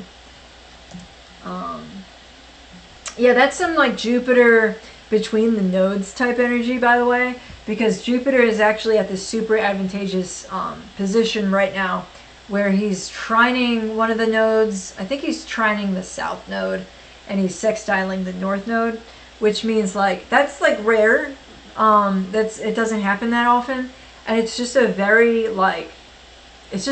beneficial thing that you'll see sometimes, and it's always interesting to keep track of what planet it is in that position. So you have a couple like node configurations in astrology that are interesting. So you have this like the sextile trine with the nodes, and it like, because they're opposite each other, you have to be interacting with both nodes. So you can get that super positive interaction that you're getting now with Jupiter in the two nodes, or you can get like a negative, or like a, I wouldn't really call it negative because I don't know enough to say that it is, but it can be negative. That like when you have a planet that's squaring both nodes, that's another one where that's like, that signifies tension to me, that there is some kind of tension there. But it's, yeah, so it's just interesting. So yeah, Jupiter right now is in this configuration with the nodes, and I think that that's kind of bringing this energy. And Uranus actually just went retrograde today. Again, I think Uranus is fairies. I think Uranus is the internet. Very appropriate that I should be talking about both of those things today. Yeah. Okay, Fuentes is obsessed with power and will do anything to get it. That's my impression of him too, but it's been a while since I watched his clips, so I don't feel comfortable talking shit about somebody that I don't know or I haven't known in many years, especially because he was pretty young. He was, you know, I don't know, 22 when that was happening. That was like, that's a very intense 22, you know, to be in the spotlight like that at that age. Pretty intense. So I do feel for him. Nasally voice, yeah. Fuentes is all we have right now. I mean, there's nothing wrong with going back and watching old stuff. Okay, speaking of the internet in retrograde, do some retrogression. Do some retrogression with your internet usage, and go back and watch the things that inspired you years ago, because it's going to be hard to find good stuff now. It's just going to be hard for a while. So go back to that 2019 vibe for real. That's what I'm doing, because I'm fucking sick of it. I'm sick of being disappointed in people's content. I really am, you know. Fucking, there we go. Yeah, you represent. So Fuentes got the moon card, and Sam got the star card. Oh no, someone's getting penetrated. There is some penetration afoot.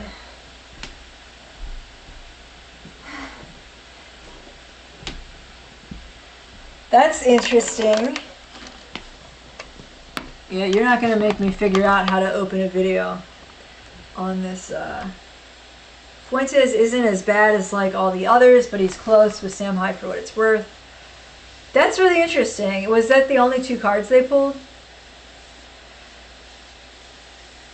I'm here for the moderation role. Hey, Joe SB. Giuseppe? I don't know. Need to beat Human Revolution on my no-kill streak. Ali Alexander, Ali Alexander, yeah, that name's come up here and there. I don't really know who he is. Nick is genuinely funny though. That's true. And that's why Owen bleeds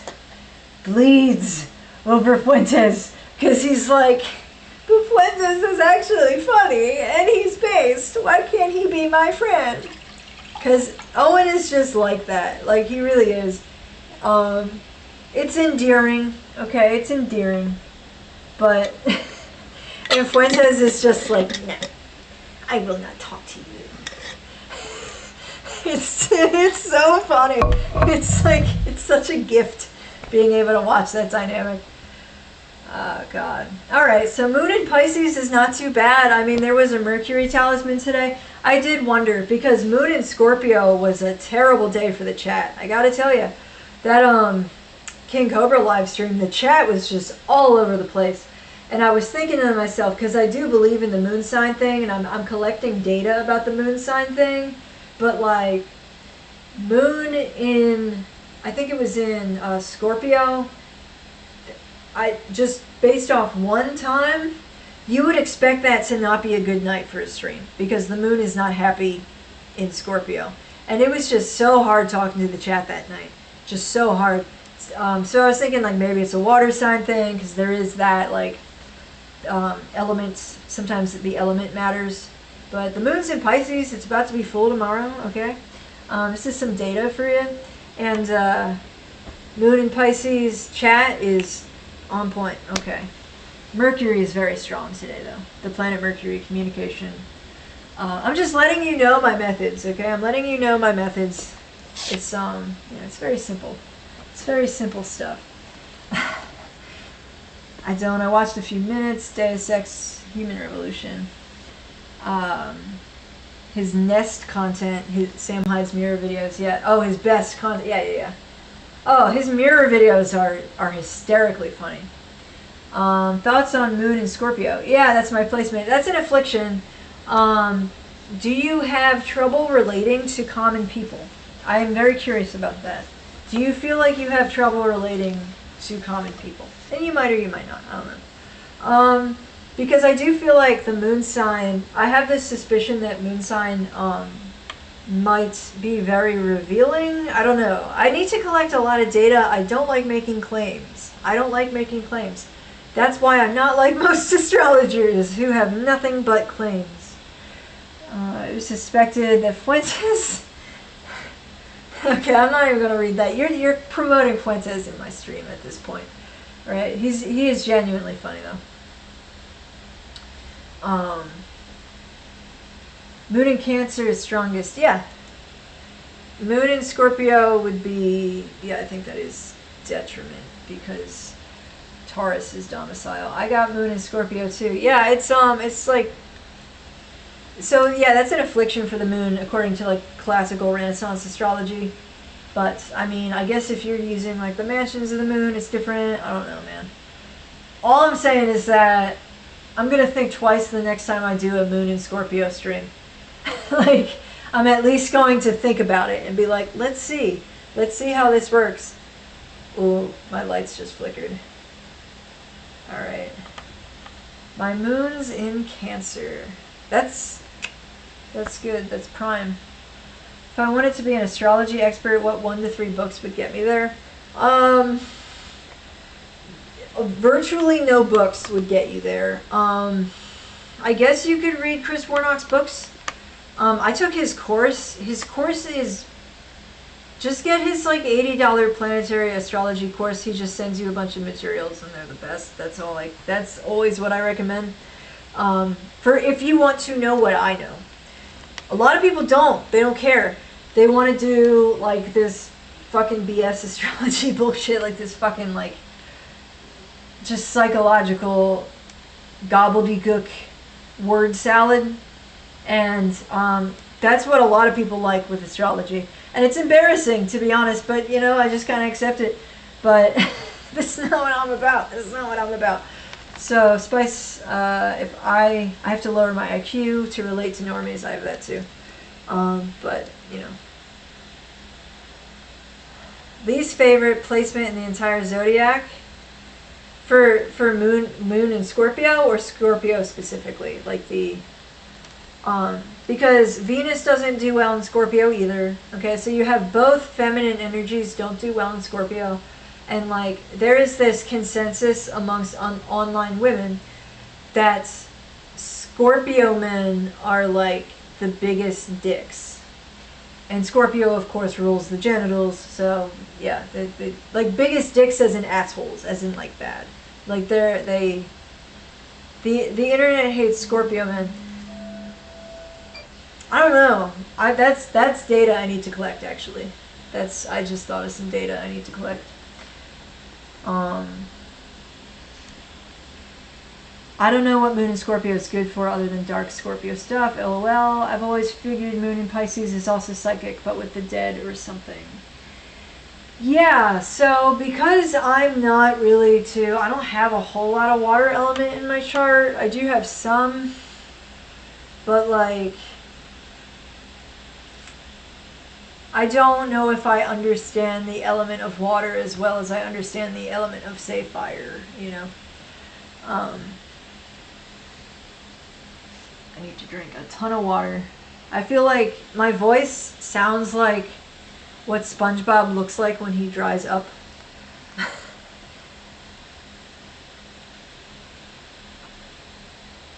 Sun in Cancer, okay. So I like to think paired Moon in Scorpio, it's like the ultra nerf. Okay, so double Scorpio energy. Okay, so you were born very close to a new moon, which is interesting. Moon in Scorpio. Relating to normies is interesting. Usually it's because you pick up. Okay, so I don't know. It's so hard to gather data about this stuff. I'm an Aries. I don't go by sun sign. It doesn't really. I mean, in general, I do know 2 Aries that perfectly fit the description of Aries, and that's my grandma and King Cobra. They're very like Aries-like personas, and you know, they're kind of similar to each other in a way, I guess. King Cobra and my grandma, maybe because it's like they just have like this strong like. You know, Aries is ruled by Mars, and Mars is like the natural partner of Venus. I know some people say that it's Mercury, but I think that it's also definitely Mars. So yeah, Mars and Venus have this natural pairing, and you can see that in real life where you see like people who are very militant. Sometimes they're like very into pleasure, you know, or like very like they get militant because you're interfering with their pleasures, you know what I mean? Like there are people who are just very, like it's almost like a sensuality, I think, that they have just naturally. I've always wondered what sensuality is. It's not quite sexuality, not quite like sensuality. I'm fire tiger in Chinese, double Leo. That's intense. I don't really know Chinese stuff. Okay, so gotcha. Double Leo. ACV may help throat. Sun rising, Leo, Moon Scorpio, Moon Scorpio.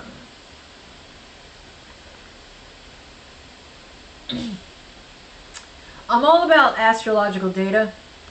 Oh, if you want to support the stream, now that I'm an hour and 54 minutes in, buymeacoffee.com/SpiceBear. You can check the description. Normally there's a couple links if you would like to support the stream. Yeah, it'd be appreciated.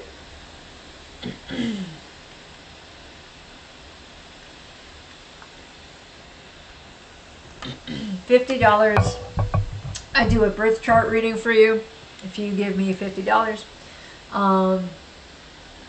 And typically what I do is I send a video that's anywhere from like 10 to 20 minutes long. I've had some that were 10, I've had some that were 20. And basically like I'll send you like your chart and all that stuff. I'll send you the video that I make for you or like a link to it. However, there's 1,000 ways to send you a video, so I'll find you a way. And then also like write up like you can have like some of my notes just about your chart, and ChatGPT notes actually. It's actually kind of useful, I think. I give you ChatGPT notes. It's kind of a, like, I am doing you a favor writing all that shit into ChatGPT. Because, you know, I do, it's just a pain to write it all out, but it's like, basically, if you can get the stereotypical view of what that means, it's actually like super helpful, because ChatGPT is very good at like sorting for the most general idea, whereas like if you go to a specific astrologer, they have a very specific way that they do it, and it'll be like kind of different from, there's like the egregore astrology that everybody knows, and then there's like the hyper specialized individual astrology. You know what I'm saying? So you kind of have to like, yeah, you kind of have to, there's a learning curve. So that's why ChatGPT is like just kind of useful. Origin of your name and your thought on Frank Herbert's Dune. You know, I never finished Dune. I have back issues, which makes it hard for me to read books, but I do audiobooks. I would love to finish Dune. I could do it with an audiobook. I couldn't read it. I couldn't sit down and read it, unfortunately. It's just like, I can't sit down very effectively. That's why I'm like, you see me all over the place during the stream. Looking down is an issue for me. Like, I'm a mess. So I do audiobooks. But I would totally check that out. Yeah. Because I had a lot of thoughts on it when I made my Harry Potter videos. I was talking about Dune. One of my very first Harry Potter videos, the one that's called like Esoteric Harry Potter Cliff Notes, I think it's called. Yeah, something like that. Oh no, the original title, which I may have put back up, was Harry Potter Revisionism. So Harry Potter Revisionism, I actually start that off by talking about Dune, and how there's this metaphor between like, so basically you have like, in Dune, you have the Gom Jabbar test, and that separates humans from animals. If you can pass the Gom Jabbar test, you're human. In Harry Potter, the Muggles are the animals, and the wizarding folk are the humans, basically. They have like full agency, right? So there's this like natural metaphor between passing the Gom Jabbar test and like claiming your free will, and like that same dynamic with Harry Potter, where it's like wizards are just Muggles with more free will, basically. And the Muggles are just like very animal-like, and they were described as very animal-like. So that was the first, that was some of my thoughts around Dune, was that they did a really good job with that like free will thing. But I've heard that Herbert goes like really off the rails later on in the series. And I don't know if I would ever read any of the other books. But the first one, I can read the first one. Okay. Yeah. Do more pop-up streams. Yeah, no, I think I will. Yeah, this is my Mercury Talisman stream. I think this is a good thing. Love your content. Thank you, Oscar. Have a good night. Uses Dune's definition of humanity consciousness in videos. Yes, that's true. The movie sucked, but that's because the director is trash. The new Dune movie, JC? Or was it a, you talking about the David Lynch Dune movie, right? Like the one of the few David Lynch movies I don't totally hate. Actually, I probably would like a couple of, like Lost Highway. I'd probably like that one. Acupuncture for back pain. I should really do that. I did acupuncture before, but I didn't do it for back pain, and I'm like, what the fuck was I thinking? I should have done it for back pain. I couldn't even finish the Dune movie, but the PC game back in the day was fun. Normies essentially just mean Muggles. Yeah, exactly. Dune 1 is the only truly great book. Okay, thank you, Taliesin, because I don't want to read the rest of them. They get progressively worse and worse until the 5th one. At that point, they're insufferable. God Emperor was so pretentious that it was hilarious to read. That's interesting. Only true great book in the series, yeah. Yeah, I didn't think you were saying that it was the only true great book ever. That would be very intense. The first Dune book was actually 3 Dune books put into one. David Lynch Dune was fun. Yes, it was. It was fun. Blade Runner 2049 was great. Dune can be boring. Oh, was 2049 great? Really? I didn't even check that out. I just assumed it would be terrible. I assumed it, like... Who's in Blade Runner? Harrison Ford, Richard Gere. Who's in Blade Runner? Oh my god. I assumed his character would be like a fat trans lesbian, you know, with like a bull ring and pink hair, and she'd be like, yeah, I didn't want to see it. Yeah, Blade Runner 2049. He's literally me. I don't really watch a whole lot of movies. It's painful anymore. It's just painful. Oh, hold up. For your content, I want to support you. Thank you, someone. I really appreciate that. When was this? Probably like 5 minutes ago. I don't know. Thank you. I appreciate that. Someone bought a coffee. Thank you, someone. I appreciate the encouragement. Yeah, this is just, I've just appreciated, I have to learn how to be poor, you know what I'm saying? Like, because I'm not going to be rich anytime soon. I'm just not going to be rich. And, yeah, I think it'll be cool. I think it'll be fun. It's like, you gotta learn to cook, you gotta, like, really know what you're doing to be an effective poor person, you know? Okay, the chat on, Oscar bought you the coffee. Oh, thank you, Oscar. Just bought you a coffee, I gotta go, but I love your content. Keep going. I didn't even see that you... Okay, cool. Because I read, like, I said goodbye to you, but I didn't see that you said, I feel rude now. Sorry. Okay. Secretive controlling maybe 8th house stuff, I don't know. Spice, I appreciate you keeping me company as I do some editing, do some more pop-up streams, yeah. She often uses Dune's definition. Oh, I read all that. Okay. Do you like Charlie Kaufman films? Like Being John Malkovich? I've never really... I thought... Okay, so here's the thing. Eternal Sunshine of the Spotless Mind, I always thought that movie was really overrated. And, like, you know how I was just describing, like, the pink-haired, like, nose ring character? That's in that movie. And it's just... I just could never... I just felt like it was getting too much credit for what it was. You feel me? It was very overrated. I feel like Being John Malkovich... Synecdoche, New York, then the one I was asking about, Synecdoche, New York. Synecdoche, New York, I love. That's a great movie. Yeah, that's a really cool movie. Is that him? That's Charlie Kaufman? I mean, it's very, like, it's very, there's a undercurrent of narcissism in it. You know, it's very, kind of. Philip Seymour Hoffman. Yeah. Based on Charlie Kaufman? Okay, I don't know what... I thought Charlie Kaufman was a director. Now I'm really confused. Wonder if it contributed to his death. Yeah, I mean, it's a very nihilistic movie in a way. But it's so interesting.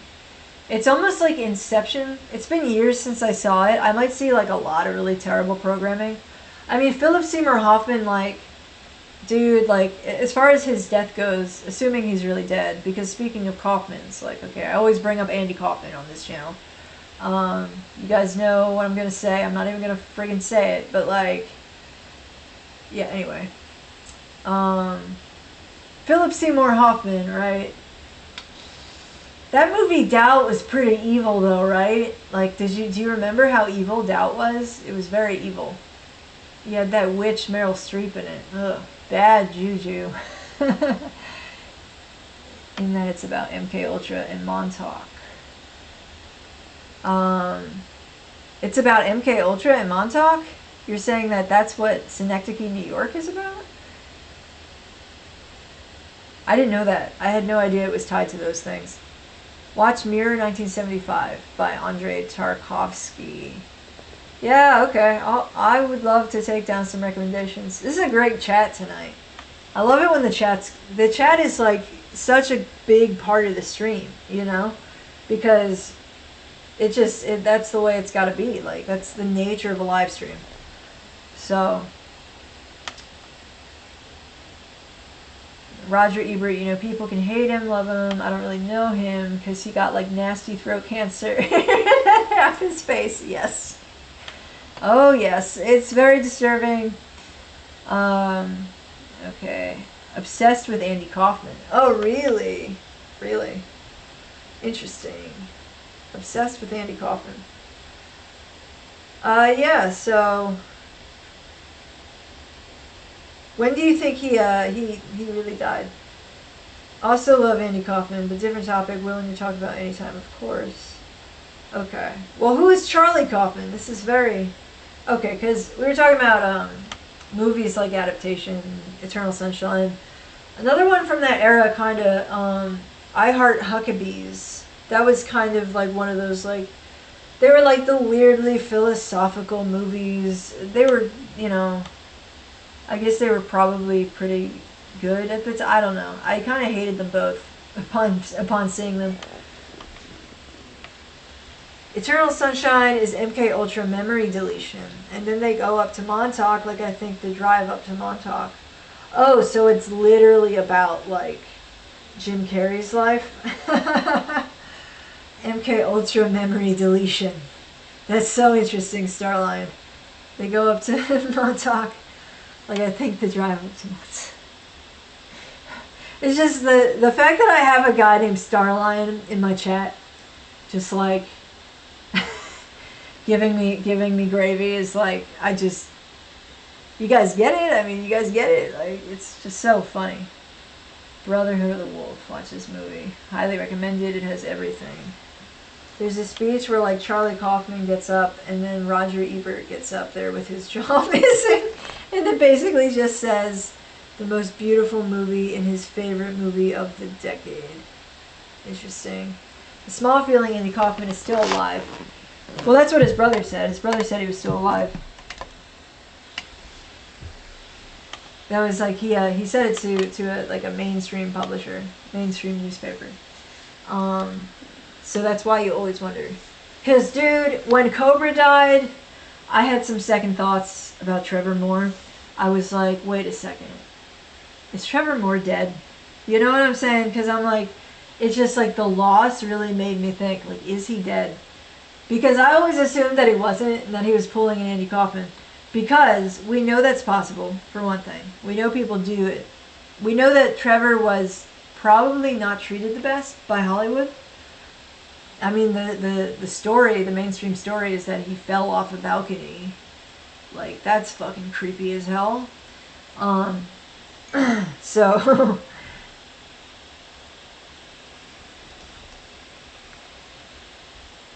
yeah, Trevor. But Trevor Moore was such a prankster. I don't think everybody knows the extent to which he was a prankster. Like, he would do some crazy, like, ballsy pranks. Really ballsy stuff. Jim Carrey's impression of Andy doing an impression of Elvis was pretty bad. I did see that his brother said that, says the GOAT. The GOAT is a very good name. It's a good name. That really got my attention. So did Starline. Now I'm just having these fucking, like, constellation people come out of the fucking woodwork. This is so weird. I only found out about Trevor after he died, when my friend showed me all the seasons of Whitest Kids You Know. Yeah. Trevor knew so much and had such a good ability to teach people it. Exactly. Thank you, Avatar. Thank you. Yeah. Trevor was, he really was like a teacher in many ways. That's why I always recommend Moon Bears. Just so many, like, just like the first season of Whitest Kids You Know. Yeah, rest in peace, Trevor Moore. Yeah. I know, I'm starting to think he's really dead and I don't like it. Because I'm like, wait a second, who fucking killed Trevor? Because for a little bit, Well, the thing is that, like, they also do these psyops where it's like, to be honest, I was like, if he's not really dead, I'm pissed at him because he's making people feel despair. Because the whole narrative was, how did he fall? I mean, the private narrative that everybody's having is he fell off his balcony because he was drinking too much. Like, what? That didn't happen. You know what I mean? So that was what everyone was saying. Like, he drank too much, he fell off his balcony, it was just an accident. And yeah, it's just yeah, I don't know. Ironic, unrelated dude just posted, J.K. Rowling has introduced more humans to the occult than Ozzy ever dreamed of. I'm just saying, half hour ago, LOL. That's funny. Magister Templey, yeah. Oh, hey Magister Templey, I see you on Instagram. I was this close to doing an Instagram stream, but I figured that it's better to do YouTube because you can use it as background play. You can't do that with Instagram streams. I also don't like that Instagram tells you who enters your live chat, because I feel like it just kind of makes it like more personal in a way that doesn't always suit the vibe I'm going for, you know what I mean? Because it's like, I don't know, like, you never know who you're getting, and then you're going to try to tailor the conversation to them, to that one person in your chat, naturally, but that one person in your chat isn't representative of all of the people watching your stream, right? So, kitty history, yeah. Kitty history, just like ours. Tweet about MK Ultra being used on the people is still brought up again and again with his name taken out of the tweet. I didn't know he tweeted that. Thank you, Coco. Interesting. I didn't know about that. Yeah. I was a little surprised when I guess I'm just naive. I'm just stupid, which is like, I need to be careful. But, you know,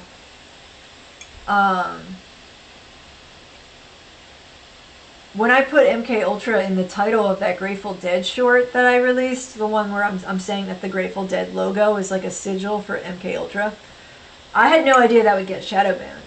And it did, big time. And then my whole channel started getting really shadow banned because I used the phrase MK Ultra. And I really thought that people just knew about it. I mean, like, that book, the Tom O'Neill book, Chaos, that's like a normie type book, right? It has like Marilyn Manson and his, like, probably some of the Laurel Canyon stuff, you know. I haven't really looked into it too much, but it's like, it's reached the point where you can buy that at like Target, you know what I mean? So it just made me like, I don't know, this is what the McAfee DMS is, really weird and unusual. Yeah, a lot of people's deaths are very weird and unusual. Yeah, Terrence McKenna, I don't really, I forgot about that guy. I used to love him, but I haven't listened to his stuff in years. I hope that he's not like terrible. What I'm finding now is that a lot of the people that I used to really like, to me, are just like not, they just don't hit the way they used to, because my whole philosophy changed, my whole outlook on life changed. Kobe went for communion with his daughter at a Catholic parish they had never showed up to previously, right before getting on the helicopter. Before driving to the airport, rather. Weird. Yeah, and that was in Corona, California. And right before, it's weird. It's weird. Yeah, I don't know. But at the same time, was it planned, or was it just the universe telling you something, you know? Because these do come out of the cosmos. I kind of hate the word universe, I'm not gonna lie. I kind of hate that word. It's too like materialist. The McAfee DMS was a troll, he never died. Terrence McKenna's death, yeah. Spain was helping Assange, North Korea, and McAfee. McAfee, like the antivirus? I don't know what you're talking about. Basically the Holy Trinity. Who uses Instagram? I'm so sick of it. I'm just really sick of Instagram. I really might let it go, because they haven't been giving me views like they used to be. But no, there's some OGs on Instagram, like Maya Schwartz Katz is on Instagram. Um, Maya has King Cobra merch. If you have any money at all, Maya Schwartz Cats. Exhumed Visions. I hope I'm getting it right. Yeah, I would buy that if I had money. I just don't have money for that. My favorite thing about Harry Potter is how upset Phil Pullman is that his book series wasn't seen as the evil anti-Christian books that his kid's book was about. Oh yeah, his were very blatantly anti-Christian. The Golden Compass and his Dark Materials, that trilogy, yeah. I wanted to read those when I was younger, but I just never did, and I just have no desire to now. It's just not what I go for. I don't know, it kind of has, like, it does have an association with, like, the atheist kind of stuff.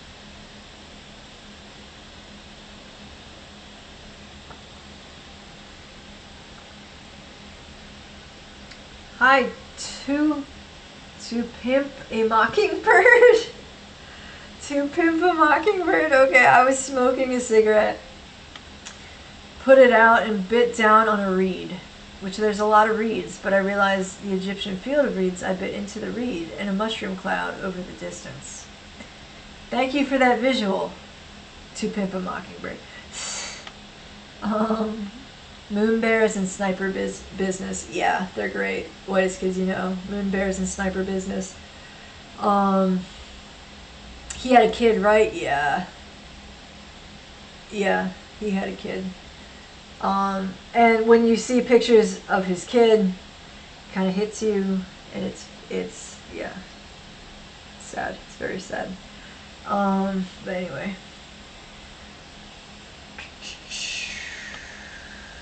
Yeah, the Grateful Dead were the warlocks, right? Before they were the dead, they were the warlocks.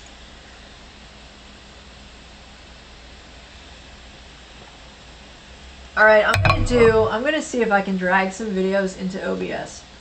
And if this ends my stream, this might be the end of the stream, guys. But I'll wait. I think it'll probably rebound. His Dark Materials is very cringe. He's more Gnostic, though. They kill the demiurge at the end. Weird for a kid's book. It's very cringe. Yeah, that's funny. Will you ever release more original music?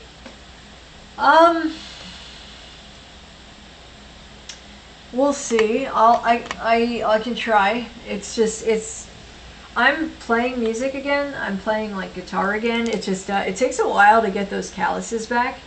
Because, like, the thing about guitar is that, like, at first you're going to be using your fingers and you're going to kind of suck. So, like, you'll get like a callus towards the bottom of your finger, but that's not where you need to be putting your fingers. You need the, like, tippy tips of your fingers, and it hurts so bad that, like, if you tried to do it the right way when you were new, it would hurt so bad you would probably not even do it. But, like, because it just, yeah, you have to be very on the tips of your fingers in a way that's not supernatural for me. Supernatural. So, it takes me a while to get back into gear with guitar. And, yeah, that's where I'm at right now. I am playing music again, but yeah, it's gonna be a while before I can, like, just make music, unfortunately. Well, I mean, I can make some. To make it is one thing, to record it is another, and I'm my own guitarist. Hey, if you're a guitarist and you wanna play some chords for me, you can get at me, because yeah, I do write original music on guitar, but I'm not the best at it. But I love guitar. I love it. His Dark Materials was okay. So some are saying it was cringe, some are saying it was okay. I think I would probably like it a little bit. I got very dark very quickly, and could be interpreted in a child essay kind of way. I don't know what that means, essay, child essay. Joel Kemp, thank you. I didn't get through the whole series. He crashed between Kardashian Ranch and Drake's house. Kobe had an American pilot. A few days after USA killed Iran's general. Odd timing. Guys, I'm never gonna get monetized. I'm never gonna get monetized. My chat is too based. My chat is too based, man. I'm just never gonna... buymeacoffee.com/SpiceBear. Okay. You can Venmo me at... Venmo is SpiceBear. CashApp is TheSpiceBear.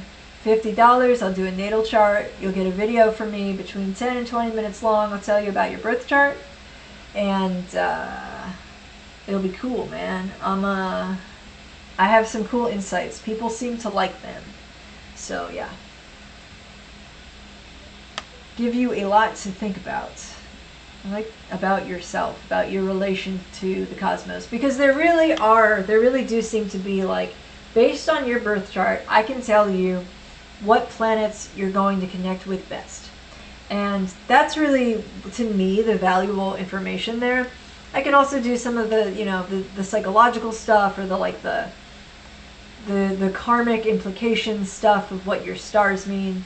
I get into all that, you know. It's interesting. It's really interesting. I like to make a joke that either the Armenian pilot was, you know, somehow got into the Kardashians, have like a surface-to-air missile, you know, because they're Armenians in the Armenian mafia. Interesting. Okay. Would you speak on doing magic, sorcery, astrology as a Christian in your next video? I do have a video about that already called Occultist Apologia. I can talk about it now for you.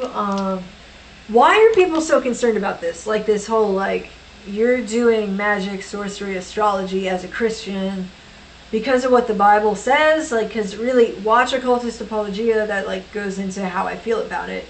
And, you know, it's just, like, it makes sense to exercise caution around magic and around fortune telling and all of those things, because you can use those as a vehicle for spell casting, right? That's the danger with, like, fortune telling, is that you can put spells on the fortune you're giving someone.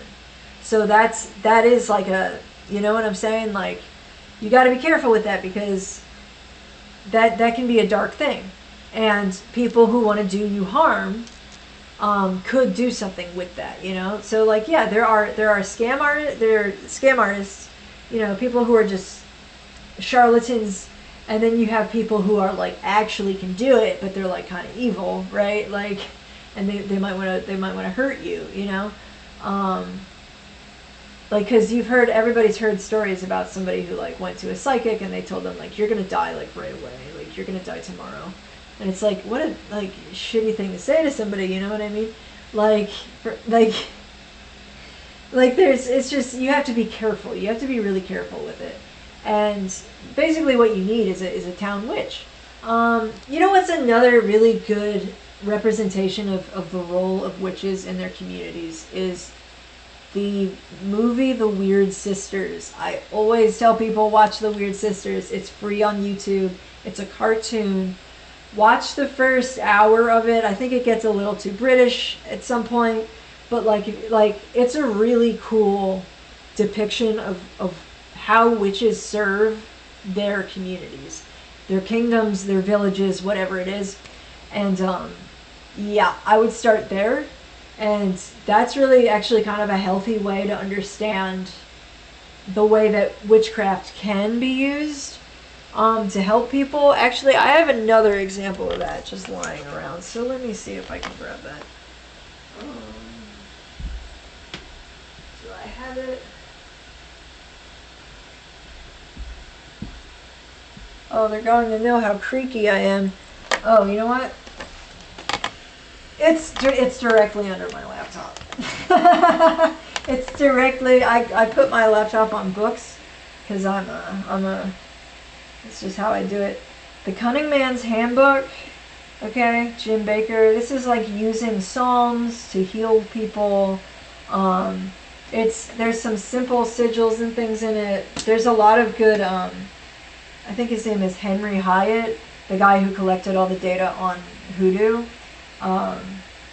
Just all the information.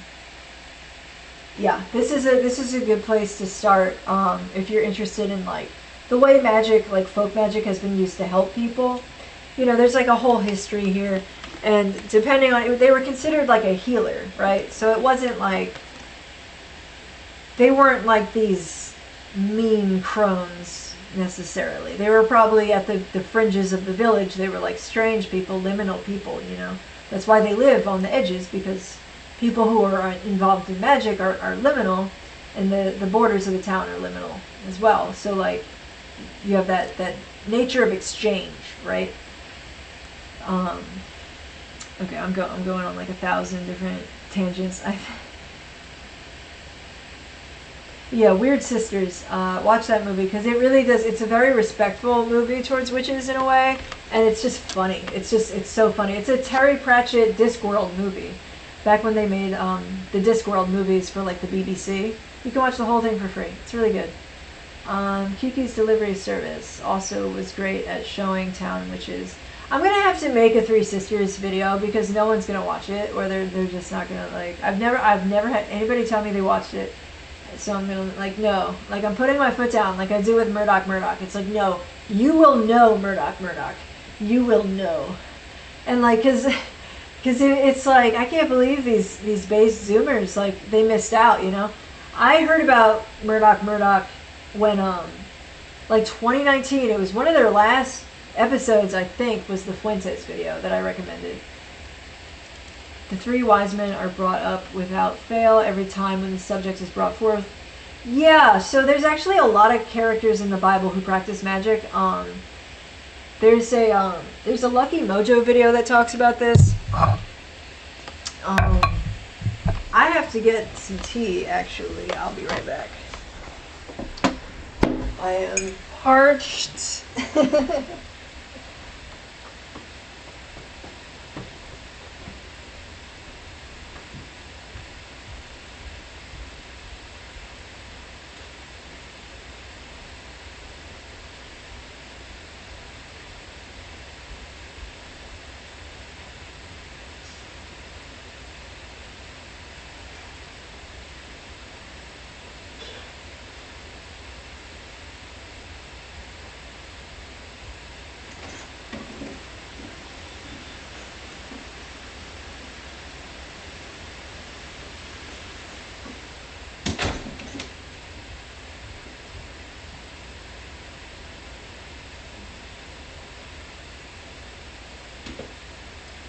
Oh, bro. The rain is, like, gorgeous. Holy crap. Yeah, okay, so we're talking about what tea do you drink? Mint tea. The rain is, like, so unbelievable. I'm just gonna open this window.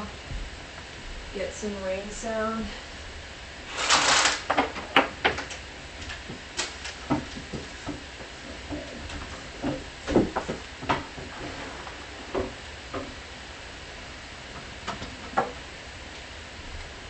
Oh my god, do you hear how based that is? So based. Okay.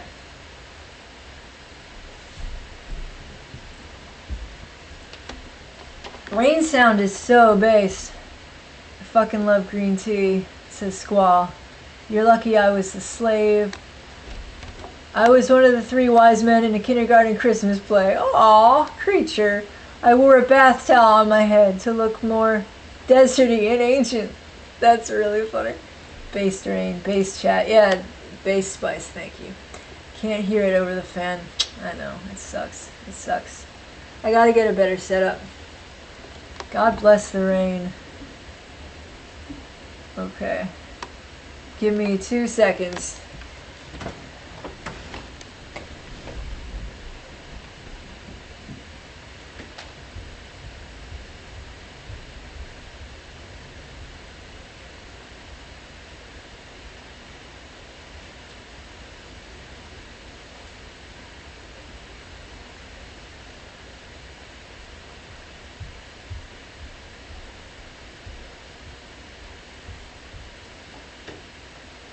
Alright guys, we are getting some liquid nourishment. I mean, if you do streams and you don't do at least one like long ass stream. Are you even streaming, you know? Are you kidding me? Soul read analytics. Beware of legal weeds. Stick with black markets, if at all. Okay, I hope the police aren't on the way to my house just for me reading that tweet, that post. I didn't know rain was based. It is. It's very based. Yeah. It's hard to be a multiracial ally when you're listening to the rain. Multiracial LGBTQ.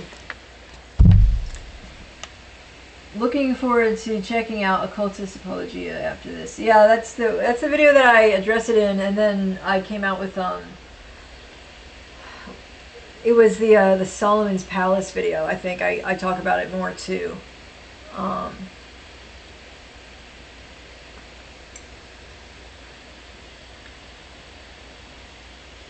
Yeah, no, the rain is totally based. Joel Kemp says Terry Pratchett's fantasy was actually really funny and creative. Yeah, he was really good. He's really good. And not a lot of people know him. Not a lot of normies know Terry Pratchett, and that's one of the reasons I really like the BBC cartoons. So like, it's interesting though that like in Britain that was picked up. Terry Pratchett's work was picked up by a major network and made into these like really nice. Some of them are really good. Actually, the Weird Sisters is the best one. The animation's the best. The writing's the best. But you know, they were given like this royal treatment by the BBC. That would never happen in America with like a series like that. You know, it's like only Britain is going to yeah, it's going to fully appreciate that. Oh hey, thoughts on the performance artist Poppy? I remember Poppy. I'm not gonna. I always thought that was very weird, like very borderline. The Ninth Gate is my favorite Johnny Depp movie.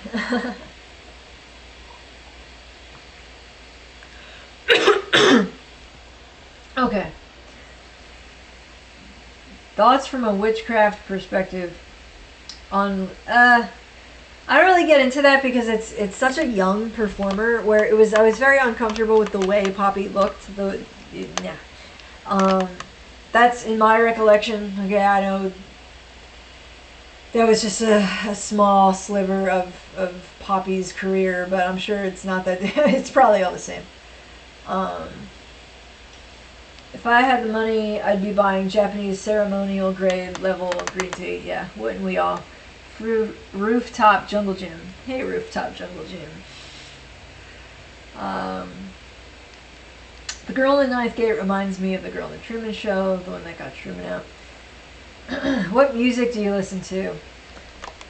I listen to a lot. I really like Tom Waits. He was very helpful to me in giving me music. I like the Pogues a lot. There's basically the only country I like is Luke Combs. I really like him. And some of the older country, like 90s country and before, there is some good stuff in there. But a lot of pop country drives me crazy. Alright, I'm going to have to end this. My voice is like going. Alright, thank you guys for coming out. I had a great time. I'm glad we're at 2 hours, 34 minutes.